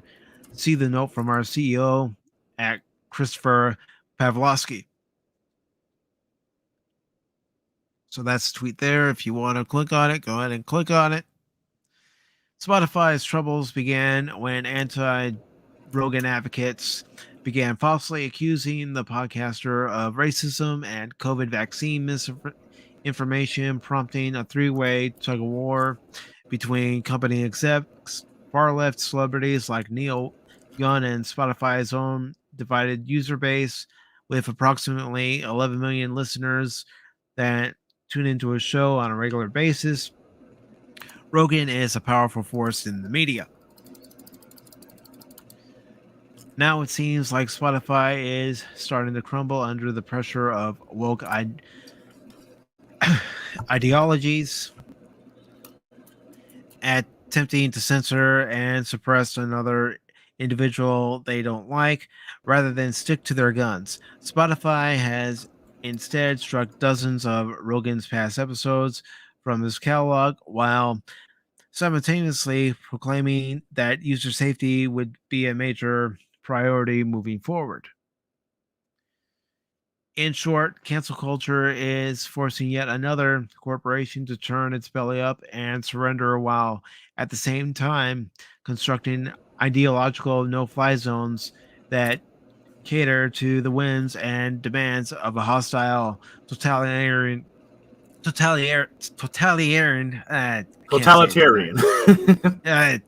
got Thank you. Like I said, I could. I can't say it tonight. That word does trip some people up. Yes, totalitarian. There we go. Now I can say it. You got it.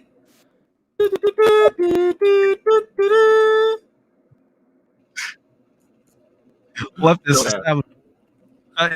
No. I'm not going to. Of all this case, offer to Rogan is an intriguing one, though the chances of Rogan leaving Spotify at this time are somewhat slim.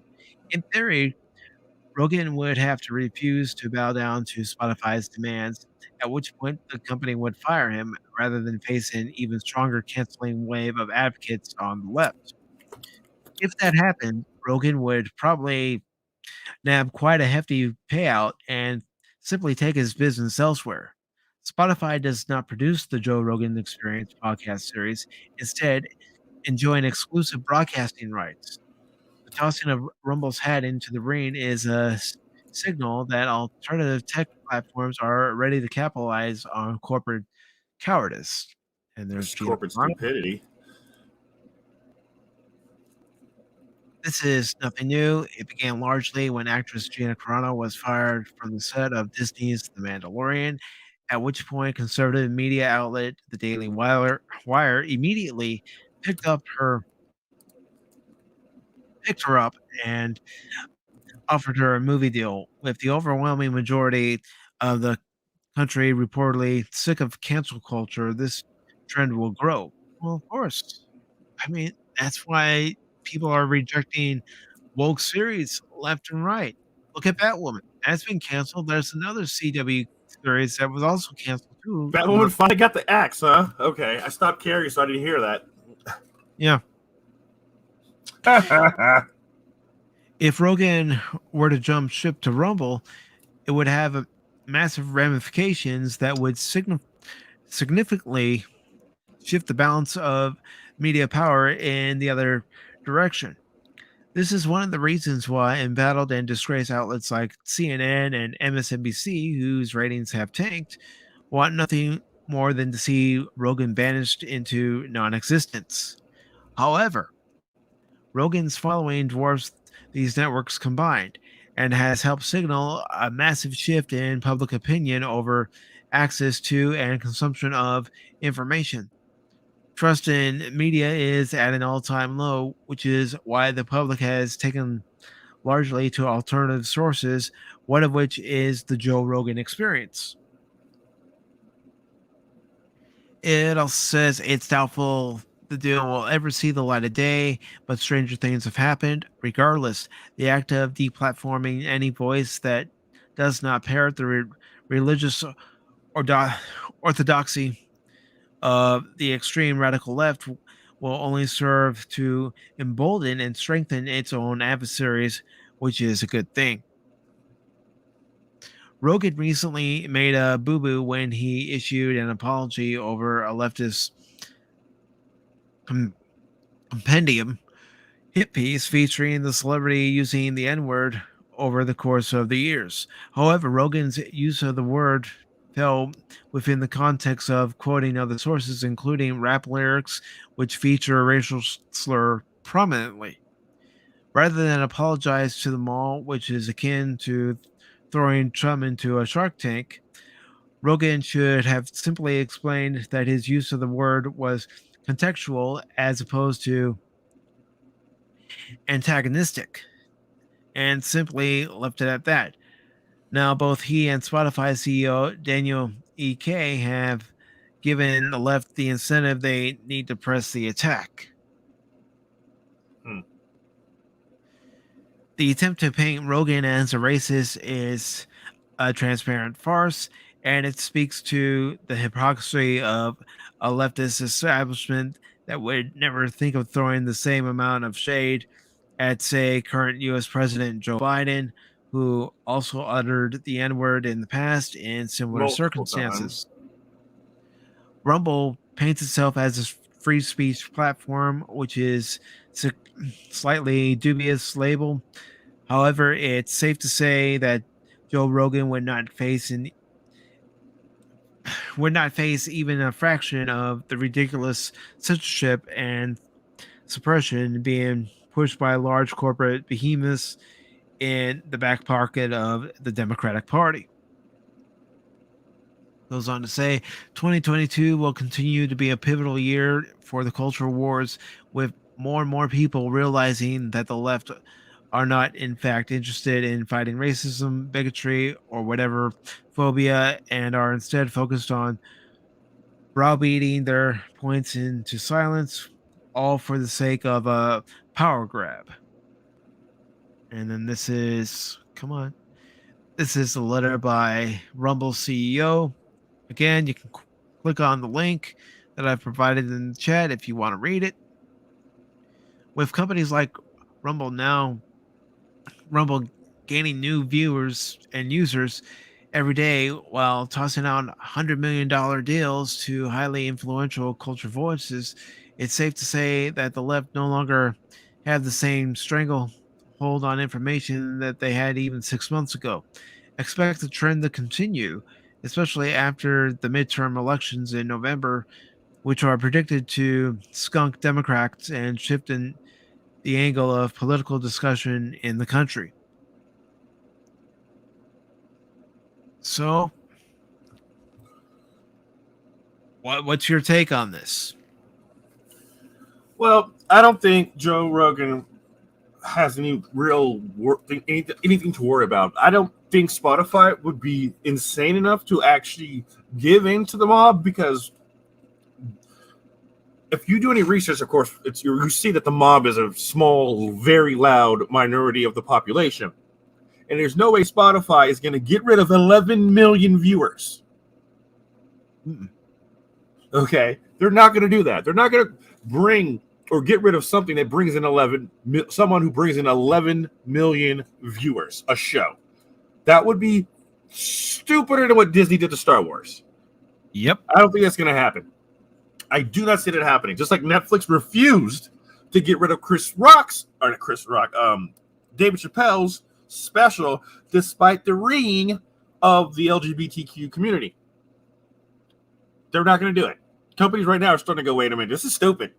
Like, I'm not going to throw away 11 million views a show for these knuckleheads who probably don't even pay to watch them anyway. Why the hell would they drop someone? You already know that the mob don't pay to watch him on Spotify anyway. So why would they even listen to someone who's not a paying customer? If you don't pay for a product and you don't purchase that product on a regular basis, your opinion doesn't matter. That's like Outback Steakhouse. Oh, we're gonna stop serving steak because all the vegetarians and vegan ring on Twitter. Go keep ringing. Go ahead. My customer base is gonna keep filling these pockets. You keep filling these buckets with your tears. That's for all I care. Yeah. Yeah. So I don't see it happening. Like I don't see it happening either. Starting to wake up. I don't see it happening. Yes, Rumble's probably looking out for themselves, trying to get a big name like Joe Rogan, so that people go, "Oh, Joe Rogan's on Rumble. Let me sign up for a Rumble account and I can watch it." Look, Rumble is just like when Odyssey made fun of them. Rumble's just trying to get a little attention by saying this. They know damn well Rogan ain't gonna leave, and they know damn well Spotify is not gonna get rid of their freaking cash cow right now. Okay, not happening. Not happening at all. I give it maybe. If you think it's gonna happen, you're crazy. Yeah, I mean anything's possible. I give it like a 5 to 8% chance, because it's like, what? That'd be like, how do I explain this? I don't even know how to explain what it'd be like doing. It'd literally be like, freaking Bungie, not Bungie. I can't even think of anything that's stupid. It'd be like DC selling off Superman and Batman. There we go. We're just gonna sell them to another comic company. There you go. Like I can't even. Like the stupidity. Again, I don't see it happening. I don't see Joe Rogan leaving where he's making the most money right now, where he's getting the most attention right now. Yeah, exactly. No freaking way. And I do have another article that's somewhat related to Joe Rogan. You know, the funny thing is, too, just on a side note, I'm not like a real big Joe Rogan fan either. So it's like, Neither am I. I watched him on Fear Factor. That's about it. That's the only thing I knew him from. I didn't know any of the other stuff about him because I only watched him on Fear Factor. I don't even know why I even watched that show, but I did. I watched Fear Factor, and that's how I know him. And I haven't really paid him much attention since Fear Factor. I knew him from Fear Factor, and I used to watch UFC. So a friend of mine and we would always joke, hey, look, there's Dana White's brother. Because Joe Rogan now is bald, and whenever they were standing next to each other, we would tease that they're twins, even though they don't really look anything alike. But anyways, a guy who I'll admit, a guy who I used to enjoy in WWE. Yep, I used to admire him too. Has reportedly deleted some transphobic tweets after denouncing podcaster Joe Rogan. That's right, Dwayne The Rock Johnson. And this was posted yesterday on Bounding into Comics. It's by Josh Berger. Let he who is without sin throw the first stone. No one? I didn't think so. Why did I try to pull off a freezer right there? I don't know, dude. I don't know. Article says Dwayne The Rock Johnson, and before I even get too far ahead, let me post it in the chat so people can read it.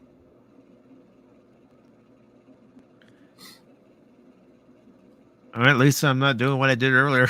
I didn't have the article on screen, but I at least had the link in the chat. Nice.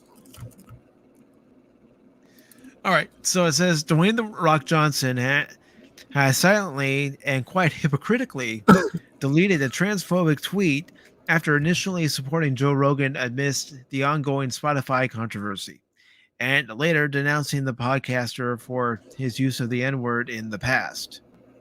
Like The Rock hasn't used the word before. Come on.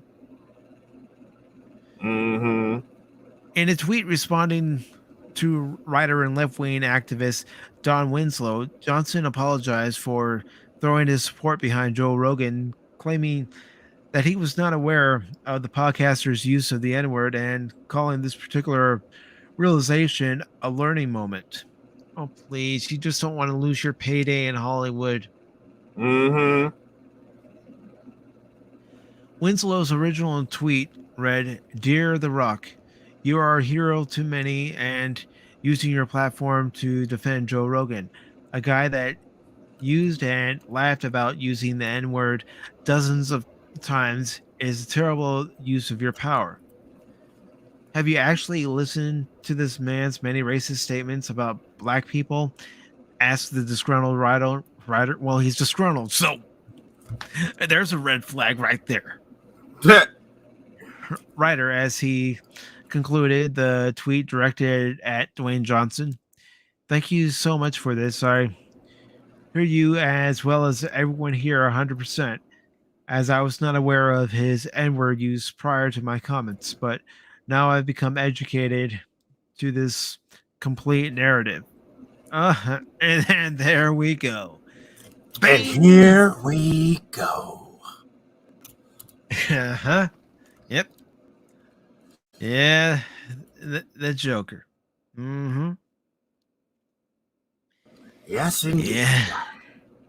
You see, Hollywood doesn't understand that when you take the evil out of the box, you can't put it back in the box, and it might turn around and bite you right in your ass.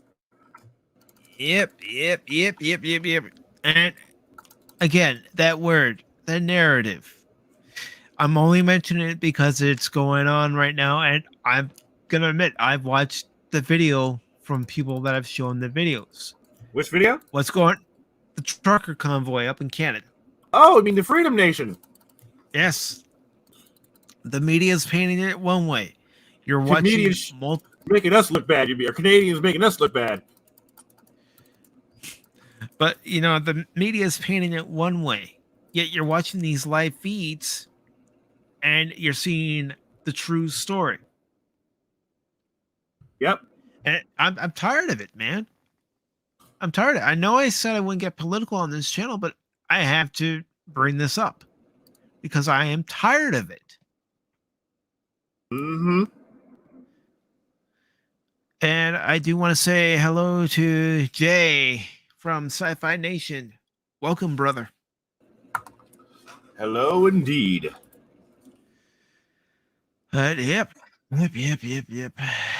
That one word, the narrative. Mm-hmm. Yeah. The narrative, Mm-hmm. aka what we want you to believe. Yep. And it goes on to say, learning moment for me, mahalo, brother, and have a great and productive weekend. And then Donald Trump Jr. was quick to call out the Hollywood star's hypocrisy, sharing a now deleted comment from 2011 wherein Johnson can be seen accusing a Twitter user at Katie Robin 23 of turning tranny tricks. Yeah. And remember his promos from WWF, WWE? He wouldn't say that nowadays. The things that he said in those promos, he wouldn't say nowadays.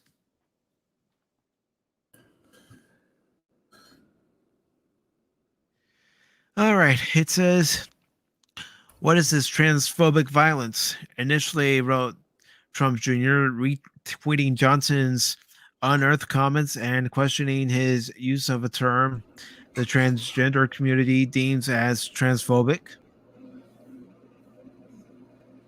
Coming to the realization that the Jumanji, the Next Level star, had quietly deleted his tweet, Donald Trump Jr. doubled down, tweeting a screenshot of Johnson's now deleted tweet for everyone to see.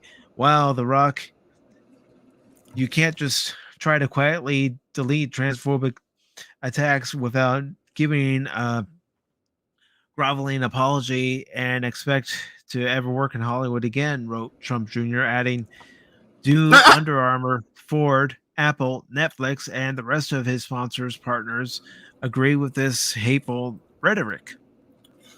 Oh, no. Johnson's now deleted tweet read, I didn't know about don't be angry, Miss Katie. Oh, man. It's not our fault you're turning training tricks to put yourself through nursing school. Yep, and here it is right here. This is it right here. Oh, yep. no. Yep. Rock is toast. Mm-hmm. And even Sci-Fi Nation says there's a lot of things you cannot say now compared to in the past. Anyone can look up stuff on someone from the past. Yep. It's all there. Yep. And it says transgender Olympic gold medalist Caitlyn Jenner was also critical of Johnson, writing, the double standard is real. The Rock, I love you, but come on, dude. Let's be real. Cancel culture has to go. Use your platform, Jenner. Then thank Donald Trump Jr. for highlighting Johnson's now deleted comment. Ooh.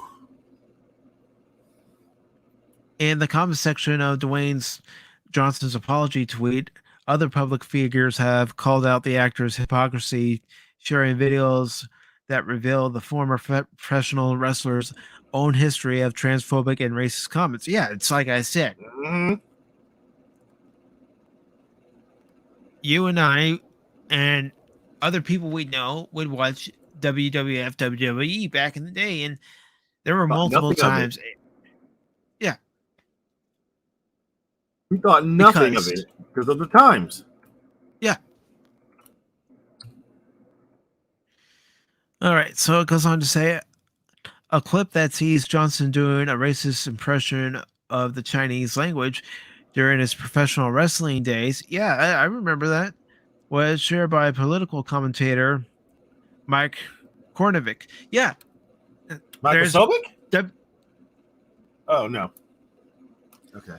there's WWF The Music Volume 5, and where he's part of a track, it's about The Rock, but in that track, he does a Chinese voice impression. I can't play it on here, but it's out there. Oh, the meme. I remember that.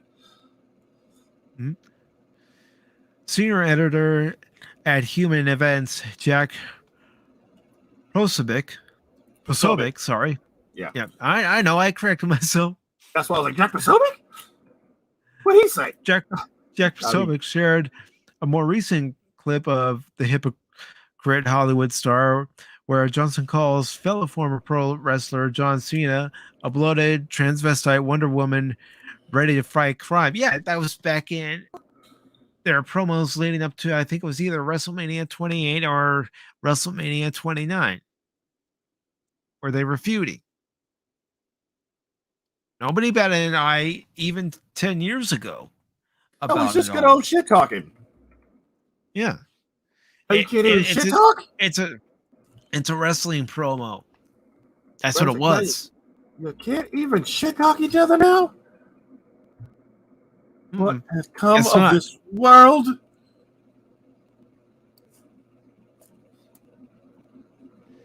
And let's see.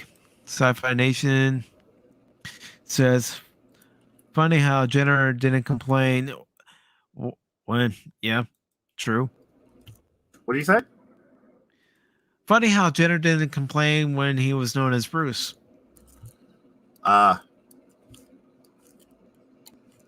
Dwayne Johnson was quick to apologize when he was made aware of Joe Rogan's previous use of the N-word. As of writing, the Jungle Cruise star has yet to apologize for the transphobic and racist remarks he's made in the past. Again, of course not.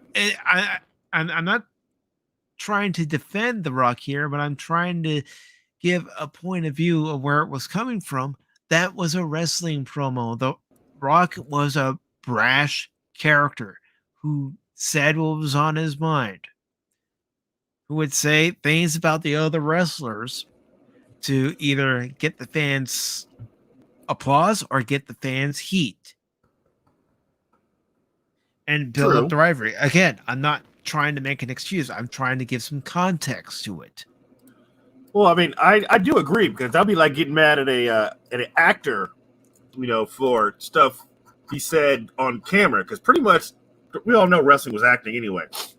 Yeah. So technically, you can't really give him shit about what he said when he was acting as The Rock. No, I mean, you can, but I mean, it's arguable. Definitely arguable. I mean, heck, there was even that angle with the ministry and the corporation where Stephanie McMahon was put on a cross to be quote unquote sacrificed. Yeah, they went off the rails on some of this shit. Yeah, they did. But they were doing it to try to get ratings. They were trying to beat WCW. I know. I mean, damn, I remember, man, WWE was wild back in the day. Yeah, it was. Yeah, it was. Like, holy balls, were they wild. And Sci-Fi Nation says context is everything. Give me enough time and I'll find enough quotes out of context to put Hollywood out of business. Yeah. Right? No, give it enough time, they'll do it to themselves. All right. And this is a story I didn't see when we were doing our Sunday live stream. I don't know why I didn't see it, but I'm going to go ahead and put it up here now. And it says Netflix announces new Bastard anime adaptation for premiere in 2022. Anime fans looking for a more mature series amidst the sea of shonen and slice of life series rejoice, as Netflix has announced that a new animated adaptation of Kazushi Ha- Hagiwaras. Again, I'm trying here. I'm trying. Oh, you just Famous watch heavy enough anime metal to get the names right yet. You famous will heavy be. metal fantasy manga Bastard will hit their streaming platform later this year.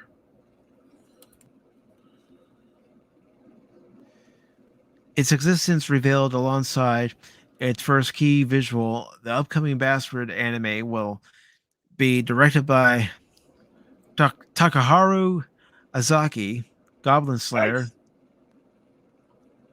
for Linden Films, the animation studio behind such productions as Berserk and Tokyo Revengers. Joining Azaki will be series composition director Yosuke Kuroda, My Hero Academia, characters designer Sayaka Ono, Crossang, Rondo of Angel and Dragon, sound director Yasunor Ebi. Again, I'm trying. Naruto. And music composer Yasuhiro Takanashi, Pretty Guardian, Sailor Moon Crystal. Netflix also revealed the series' principal cast, which will include Kisho Taniyama as series lead Dark Schneider, an awesomely powerful wizard who was once sealed away but now returns to conquer both the world and its women. Goes on to say Tomori Kazunoki as Dark Schneider's love interest and the one who awakens him from his slumber, Tia Nodo Yoko. Hiroko Yasumoto as Ninja Master Garo, a former general of Dark Schneider who seeks to kill his former master. I like the character designs, to be honest. Say again? And I like the character designs, to be honest. Yeah. Yeah. And Yoko Hakasa as Arshas Nike. I'm trying here, folks. I'm trying. Hey, I'm not mad at you. The adopted daughter and former lover of Dark Schneider.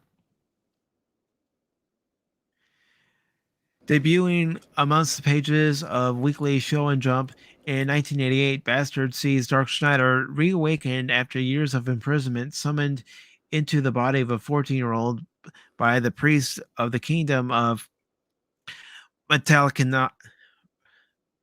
Metallicana? I don't know. I'm trying here. In the hopes of having him fight back against an impending invasion from the conquerors known as the Four Lords of Havoc.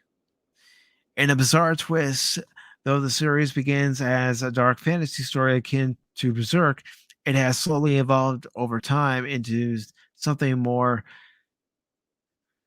theospherical and philosophical in its themes, with later chapters focusing on Dark Schneider's grabbing with the revelation that he is the literal Antichrist prophesied by the Bible and his decision to align himself with God in the end times.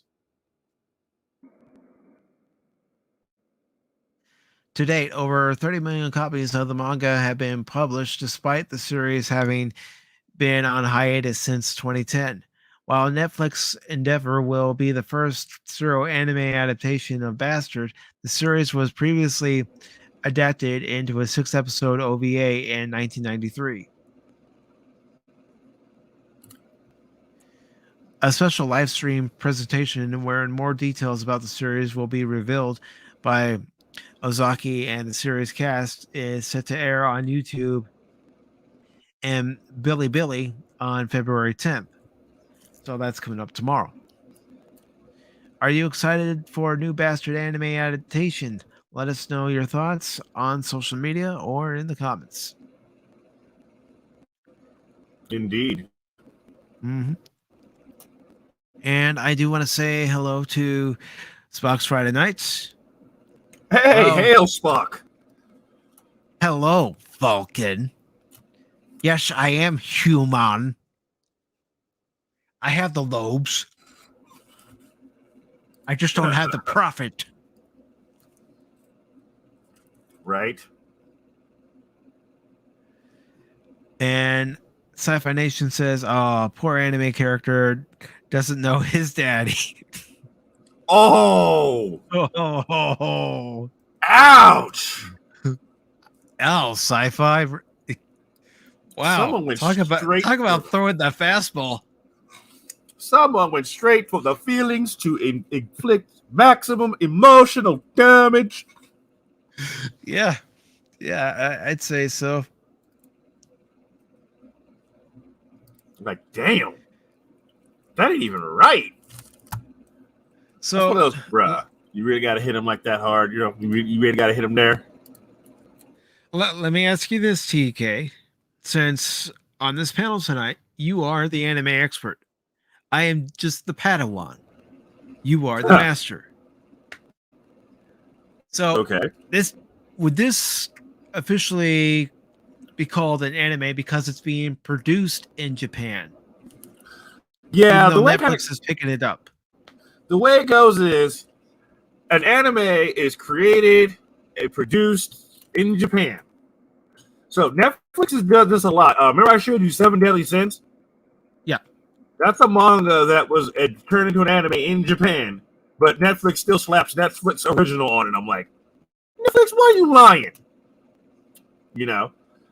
So, yeah, it's still an anime because it was produced by the Japanese in Japan. Kind of like, champagne is only champagne. It was made in Champagne, France. Everything else is sparkling wine. One of those things.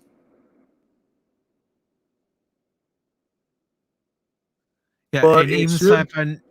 Go ahead. Even sci-fi is saying it is the definition. So yes, I do. So he considers it Japanime is what he's All saying. they're doing is doing what Cartoon Network did, taking a Japanese anime and playing it on Cartoon Network. I'm like, that's the same thing Netflix does. Yep. But I don't know why they be lying.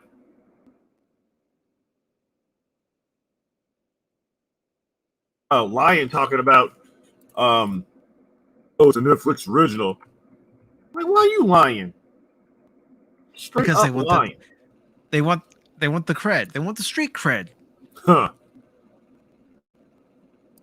I was like, you bullshitting. Oh, there was another article I wanted to talk about because you used to watch Boondocks on Cartoon Network, right? Pretty sure I got all of them. Pokemon. Or watched all of them. Let's see. Try to find it here. There was something related to it. Yep, here it is, right here. I found it. Let me put it up on screen. All right, so this article also comes from Bound in the Comics. Again, I'm not just choosing Bound in the Comics because it's Bound in the Comics. I'm trying to find the places that are provided these stories that I think are talking points that I want to talk about. Maybe you all as viewers want to talk about and panelists want to talk about. That's why I waited until you were available to start talking about Joe Rogan because you asked me to. Nice. Okay, so this article from Bound in the Comics, it was posted yesterday on their website by JB Augustine, says Boondocks reboot no longer a go at HBO Max. It says, like a few DC film projects, namely New Gods and The Trench before it, the updating of the anime style series The Boondocks is not moving ahead anymore at HBO Max.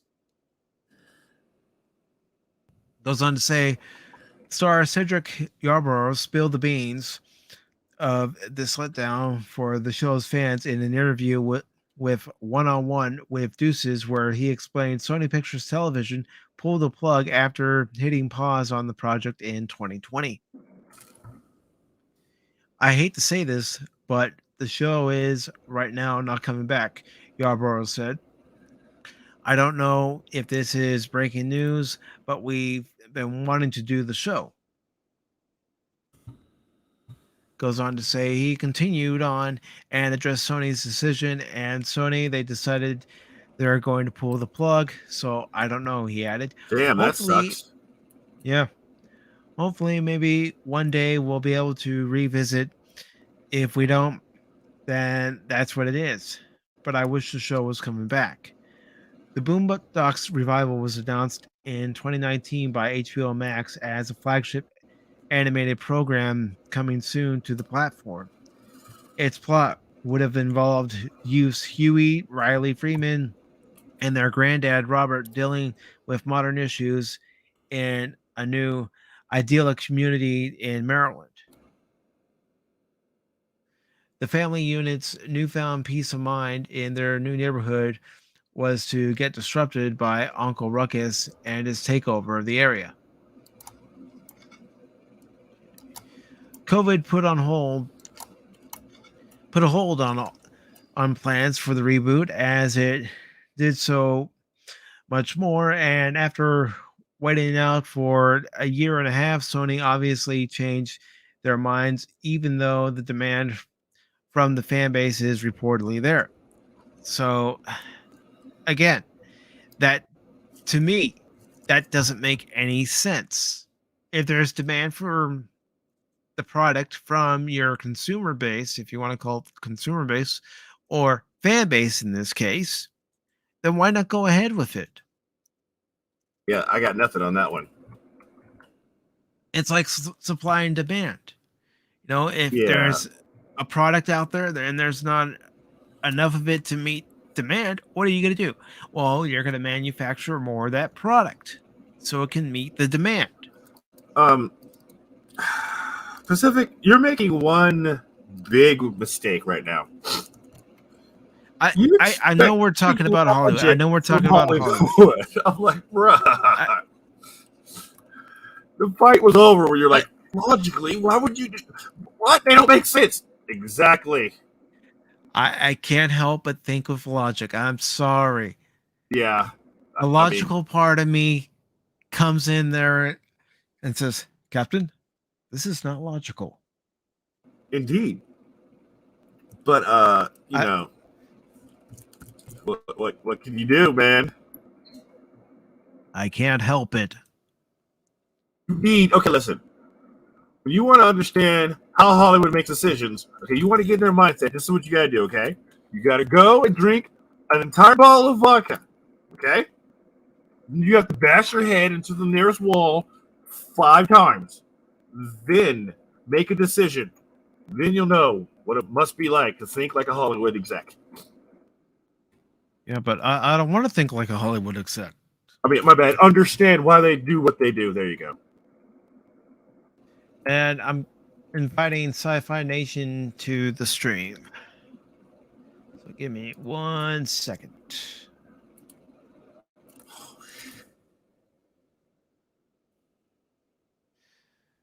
All right, Jay. Check your Twitter DMs. It's there for you, brother.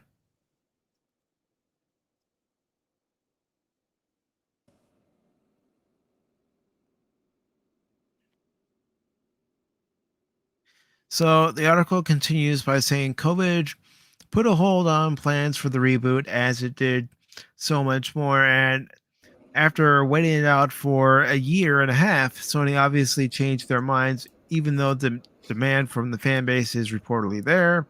However, it's been reported via Hype Beast that Sony is seeking new options for a new Boondocks based on the Adult Swim sitcom that ran for 4 seasons from 2005 to 2014. Okay. seemed to me like it ran longer than that, but hey. Right? Yeah. Featuring the voices of Regina King, the late John Witherspoon, and Yarborough. Okay, it goes on to say, during his interview with One on One, he looked back on the fun he had with voiceover sessions for the show. They've surrounded us with an amazing cast. Regina King is so brilliant. The late great John Witherspoon was fantastic. Yarborough recalled. Gary Anthony Williams is killing it. Aaron Magruder, creator and producer, and Carl Jones are giving us permission to go there. Yarborough continued. They're like, yes, improvise. We'll do the script, but, F around. Do you? Let's see what you got. Goes on to say he concluded that gave the show a heartbeat. It wasn't just a written show with black minds, it was also a written show with black arts as well. It was a good show. Come on. Yeah, it wasn't too ridiculous. Oh, Boondock Saints was awesome. I like that. I like that Boondock Saints. There was a live action movie of the same name, but had nothing to do with the cartoon though. That's funny. And it says a live action movie centered around Uncle Ruckus, backed by a Kickstarter, was also in development, but did not get off the ground either.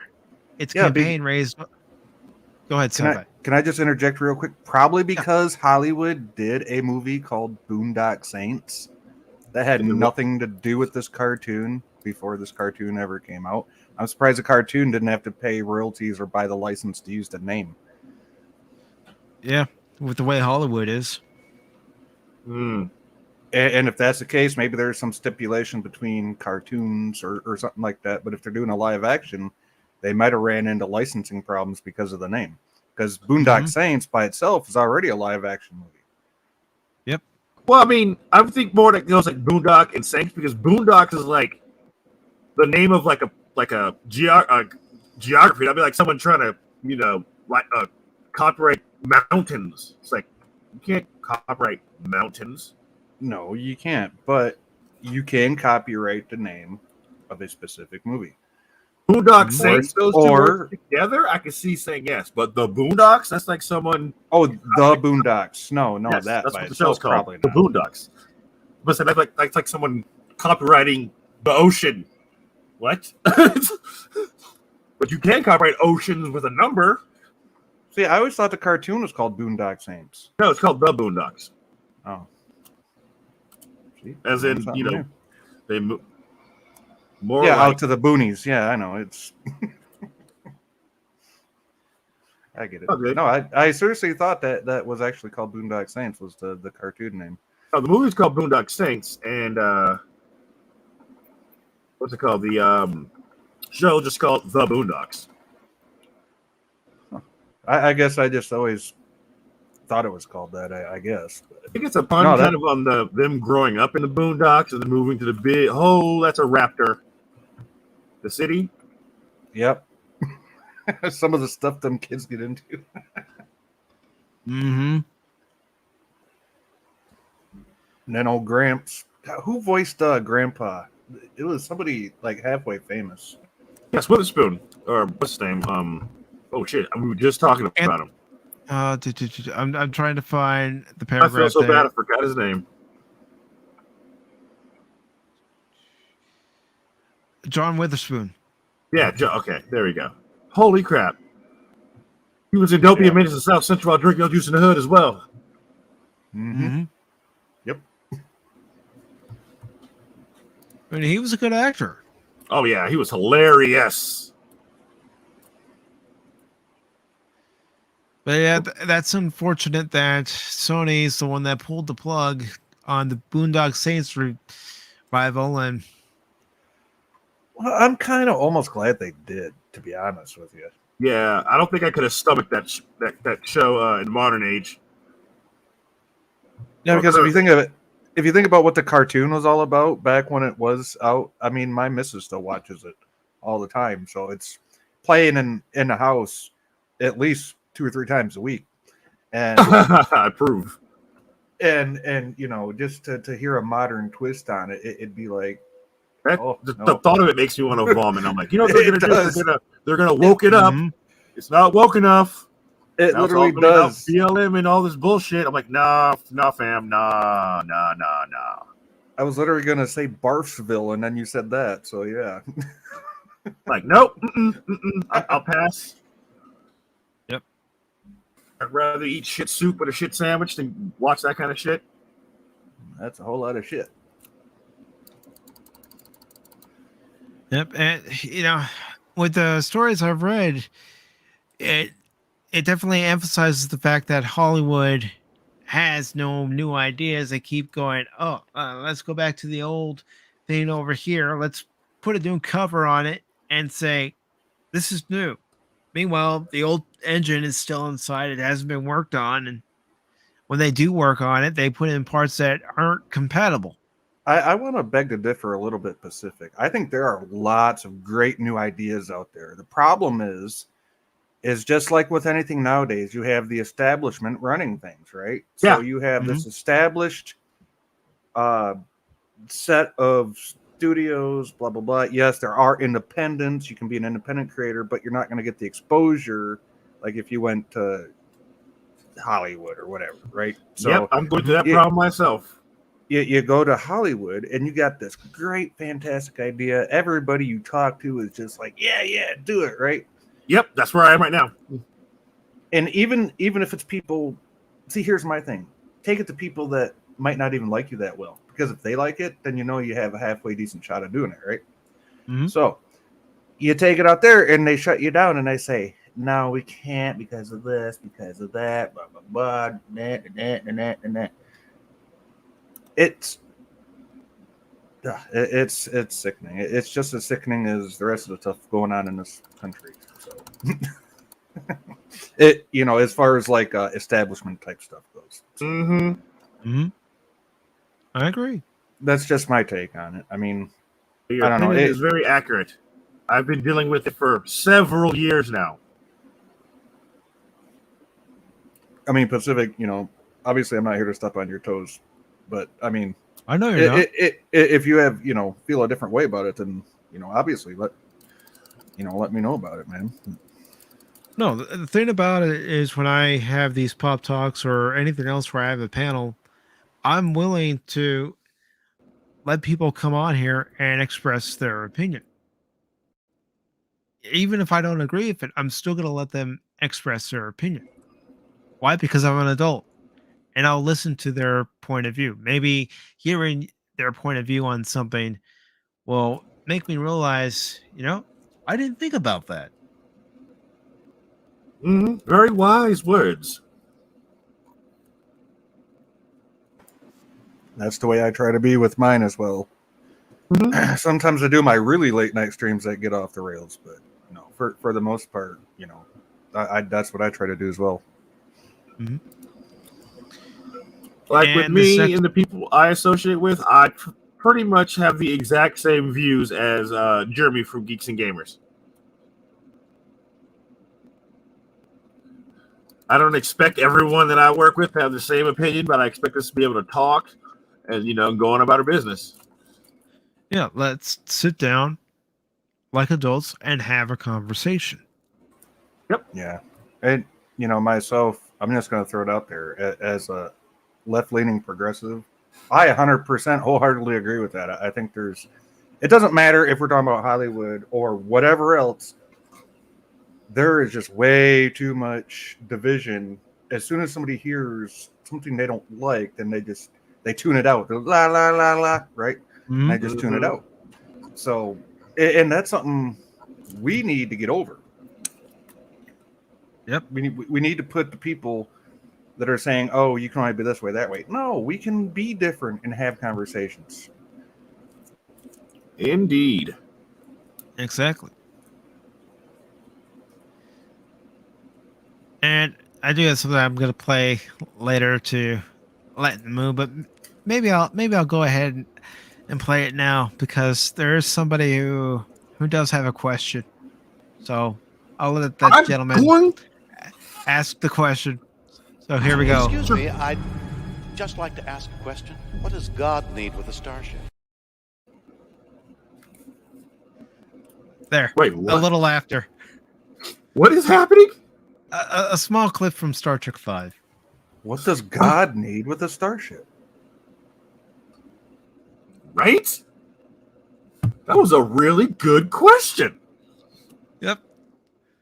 I personally like the theory that was a remember in TNG when they met the Cytherians, when Barclay got super intelligent and wired his brain straight into the Enterprise computer, took him halfway across the galaxy to meet the Cytherians. I think what Kirk met in Star Trek V was a Cytherian that had got imprisoned. Talking head. Yeah. Oh. Yep. We're talking heads. I get it. Well, no, literally, they were. I know. Heads on the screen. I know. I remember talking that. Heads. Yeah. As far as the band Talking Heads goes, I don't know what was up with those costumes, man. I don't either. And this last article I'm going to read for tonight to wrap up Pop Talk was one of the main articles I wanted to talk about, but I do try to spread out the main articles throughout the show so I don't waste them all at one time. And it's from Variety. It was posted on Monday, and it says Michael Jackson biopic, Lionsgate boards King of Pop film from Bohemian Rhapsody producer Graham King. Now, I did see Bohemian Rhapsody. I actually enjoyed it. So we shall see if this producer can put some of that same magic into a Michael Jackson biopic. No, that was the movie Bohemian Rhapsody. That was the one they did about Queen, right? Yeah, Queen and Freddie Mercury. It was very good. Oh, no, I didn't watch it. And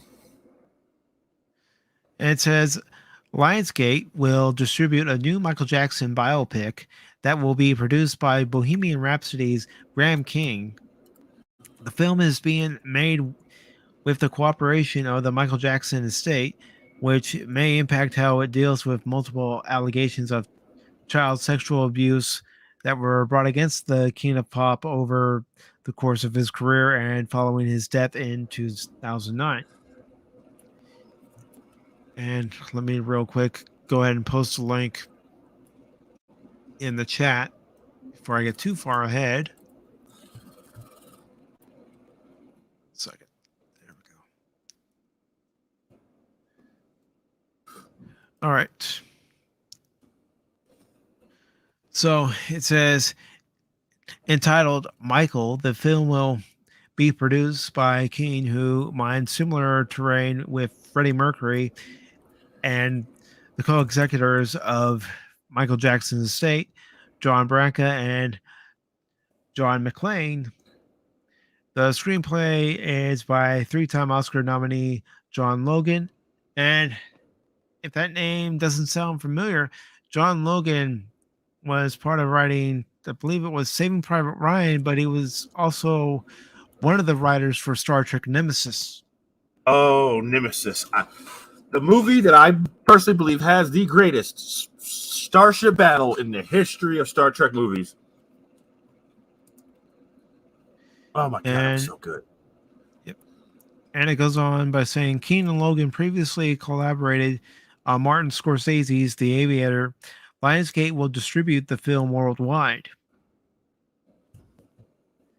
Jackson's life and music recently inspired a Broadway show, MJ, which takes place as Jackson prepares for the 1992 Dangerous World Tour, a period of time before Jackson was first accused of child sexual abuse.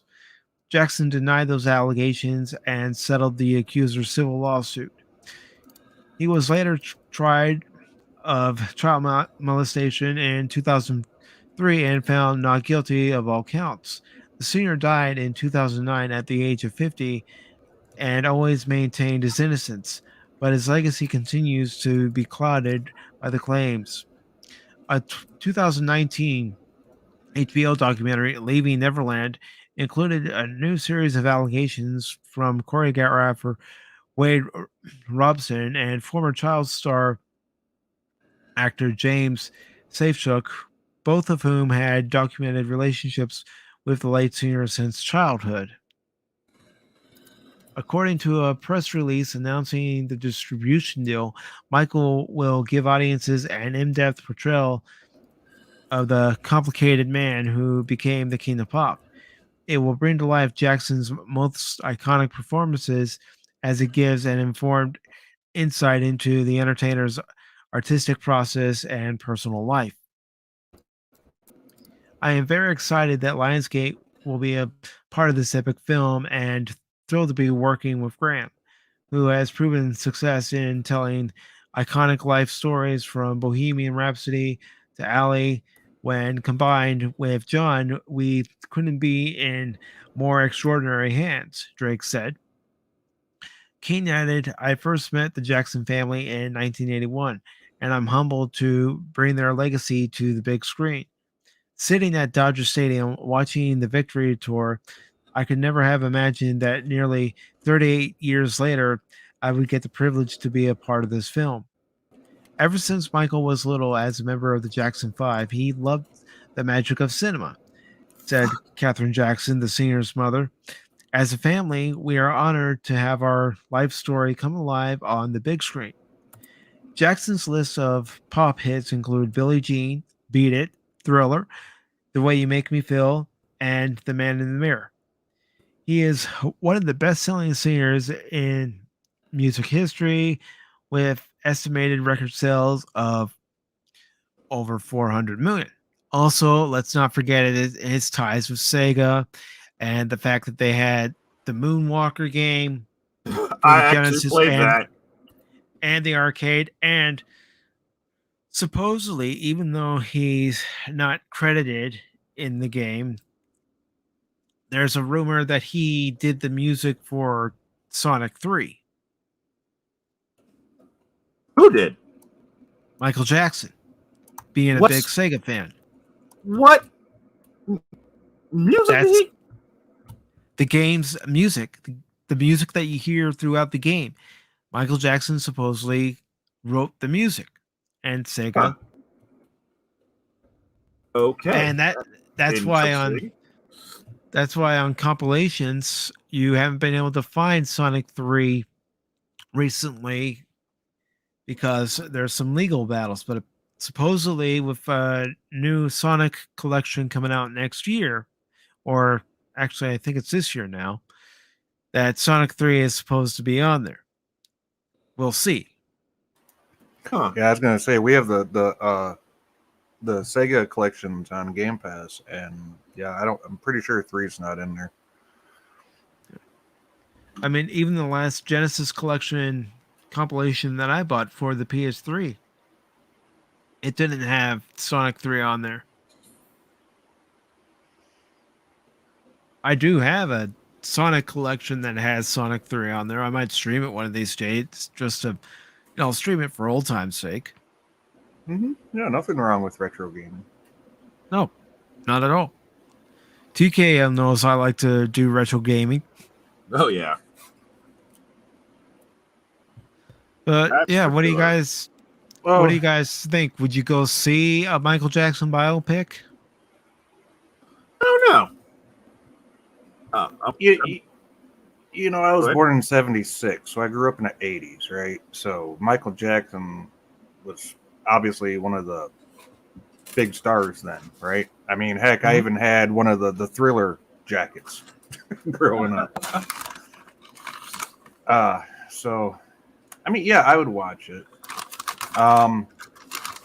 As far as those allegations go, I mean, I can't say one way or the other whether he did or not, or if those kids were telling the truth or not.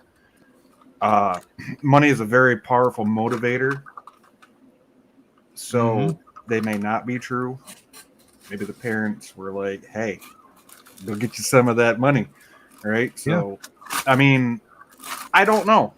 I mean, we weren't there. We don't know, right? The only people that know, one of them is passed away, and the other one's already had their settlement, so they're going to say whatever they're going to say. So, regardless of if it's truthful or not.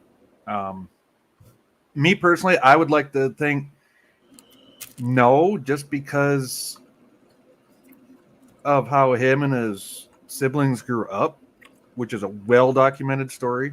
Yeah. Mm-hmm. And I just can't see him putting a child through that, knowing how he grew up. If that makes sense. Sometimes it can lead to on. Right. Sometimes it does. Sometimes it does. But I just, with him, I don't see that mean streak in him like that.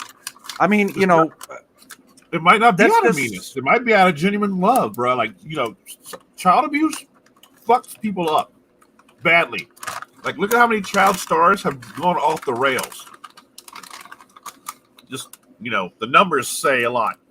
Yeah, Macaulay Culkin. I mean, yeah, he was like one of the biggest child stars of all time in the 90s, right? And Miley Cyrus, I mean, the Lindsay Lohan, the list goes on of child stars going off the freaking rails.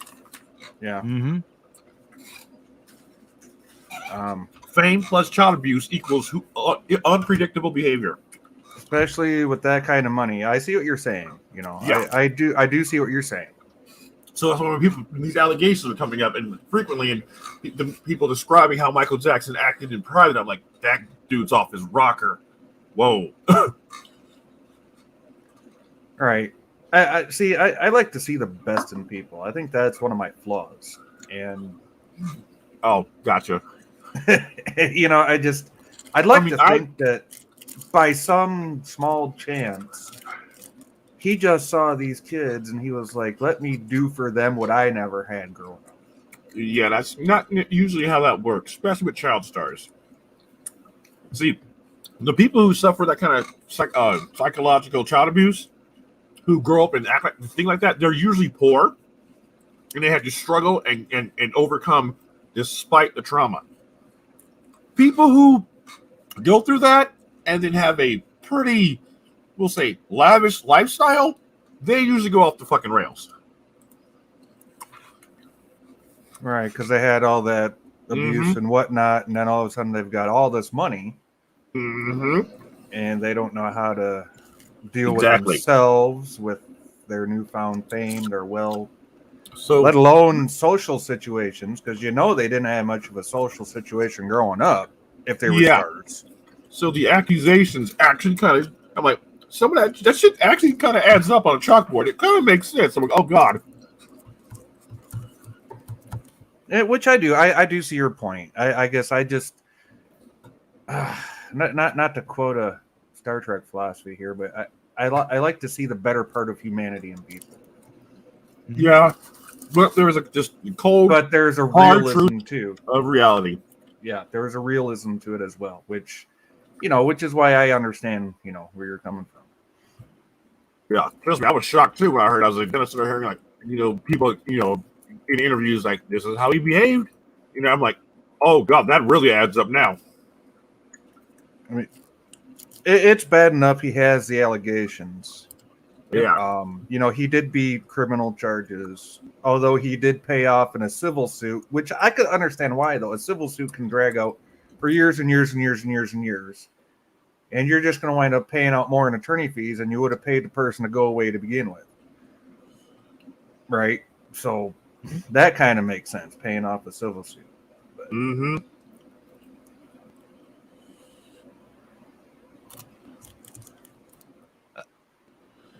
But, for me, because Michael Jackson was part of growing up in the 80s, his music was part of growing up. Yep. I would go see the movie. Yeah, I will too, just because he was a big part of,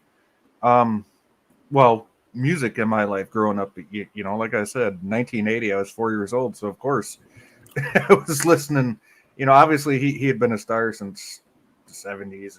1980, I was 1 year old. Yeah, so I mean, yeah, obviously I'm gonna go see it,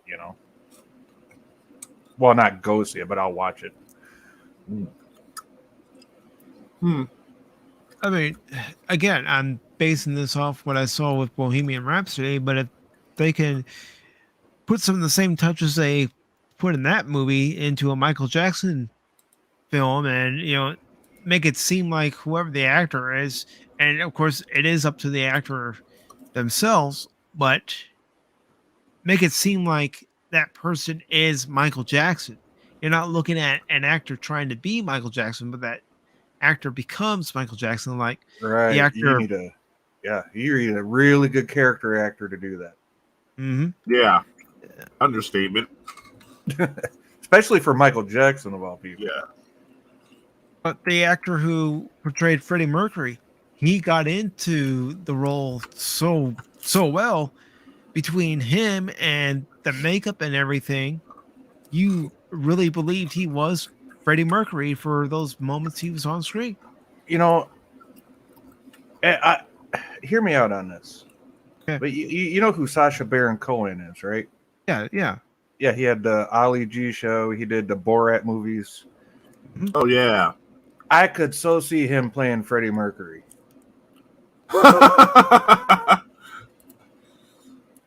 I could Just see it. because he's that good. I could totally see him doing that. And he's got like the right facial look almost, if you know what I mean, for Freddie Mercury. Mm-hmm. Just a little bit of makeup and whatever, and he'd look damn near identical. Yep. And before I wrap it up here, I do want to say thank you to everybody who stopped by during the chat and during the live stream. Thank you, Jay, for stopping by. It was great to see you, brother. Hey, thanks for having me. Not a problem. And speaking of Jay, please subscribe to his channel. The link is down in the description below. And I also want to thank my co-host, Mr. Chaos himself, TKO. Hey. Thank you. Really appreciate it. His link is also down in the description below. The chaotic one has arrived. The chaotic one shall depart. Yes. I also want to thank Spock's Friday Nights. Hell to you, brother. Thank you. Hail Spock. And I also want to thank the Nerdporial Lifeform. Thank you, Brian. Really appreciate it, brother. Hail Nerdporial Lifeform. Hail indeed. I also want to thank Amen Fate. Thank you. It's great to see you, brother. And JPRPH1, thank you. Of course, Brightest Day. It's always good to see you, brother. I always try to stop by his Twitch stream just to say hello because he comes by my channel, so I try to support him. That's just what we do here. Yeah, it's always a good day to see Brightest Day. I don't watch Twitch much, but he does stop by my stuff quite often, so I'm going to have to try to return that favor to him. Indeed. Yeah, and I appreciate everybody for coming by today. It's always nice to see you guys here and, read your comments during the live stream or read your comments that you left after the live stream is over. I like to see it. So thank you all. Have yourselves a great night. Tomorrow I will be doing a live episode of PACIFIC414 episode review. And I will be talking about Chapter 7 of the Book of Boba Fett. Again, like I've said during this live stream, I am going to watch it for a second time before tomorrow's live stream and review to see if my opinion of the episode changes. So we'll see. But before we go, do you guys have anything that you'd like to promote? Other than me and you doing some Friday Night Frontiers and possibly dropping some zombie murder later tonight on Twitch. If you're up for it. We could do it after the stream if you want. I'm going to call it Unwalking the Dead. All right. That works. It has a nice ring to it, don't you think? Yes, it does. How about you, Jay? Well, I'm going to try to get some more live streams going again. I need to get back on a regular streaming schedule with panels and gaming.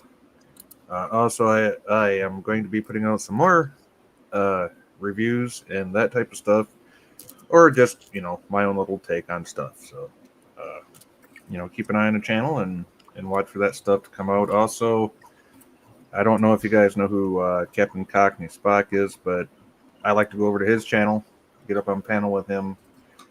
We have a great time if I'm on his or he's on mine. So, check that out. So, Okay. that's I'm about it. familiar with the name. I've just never watched any of his content.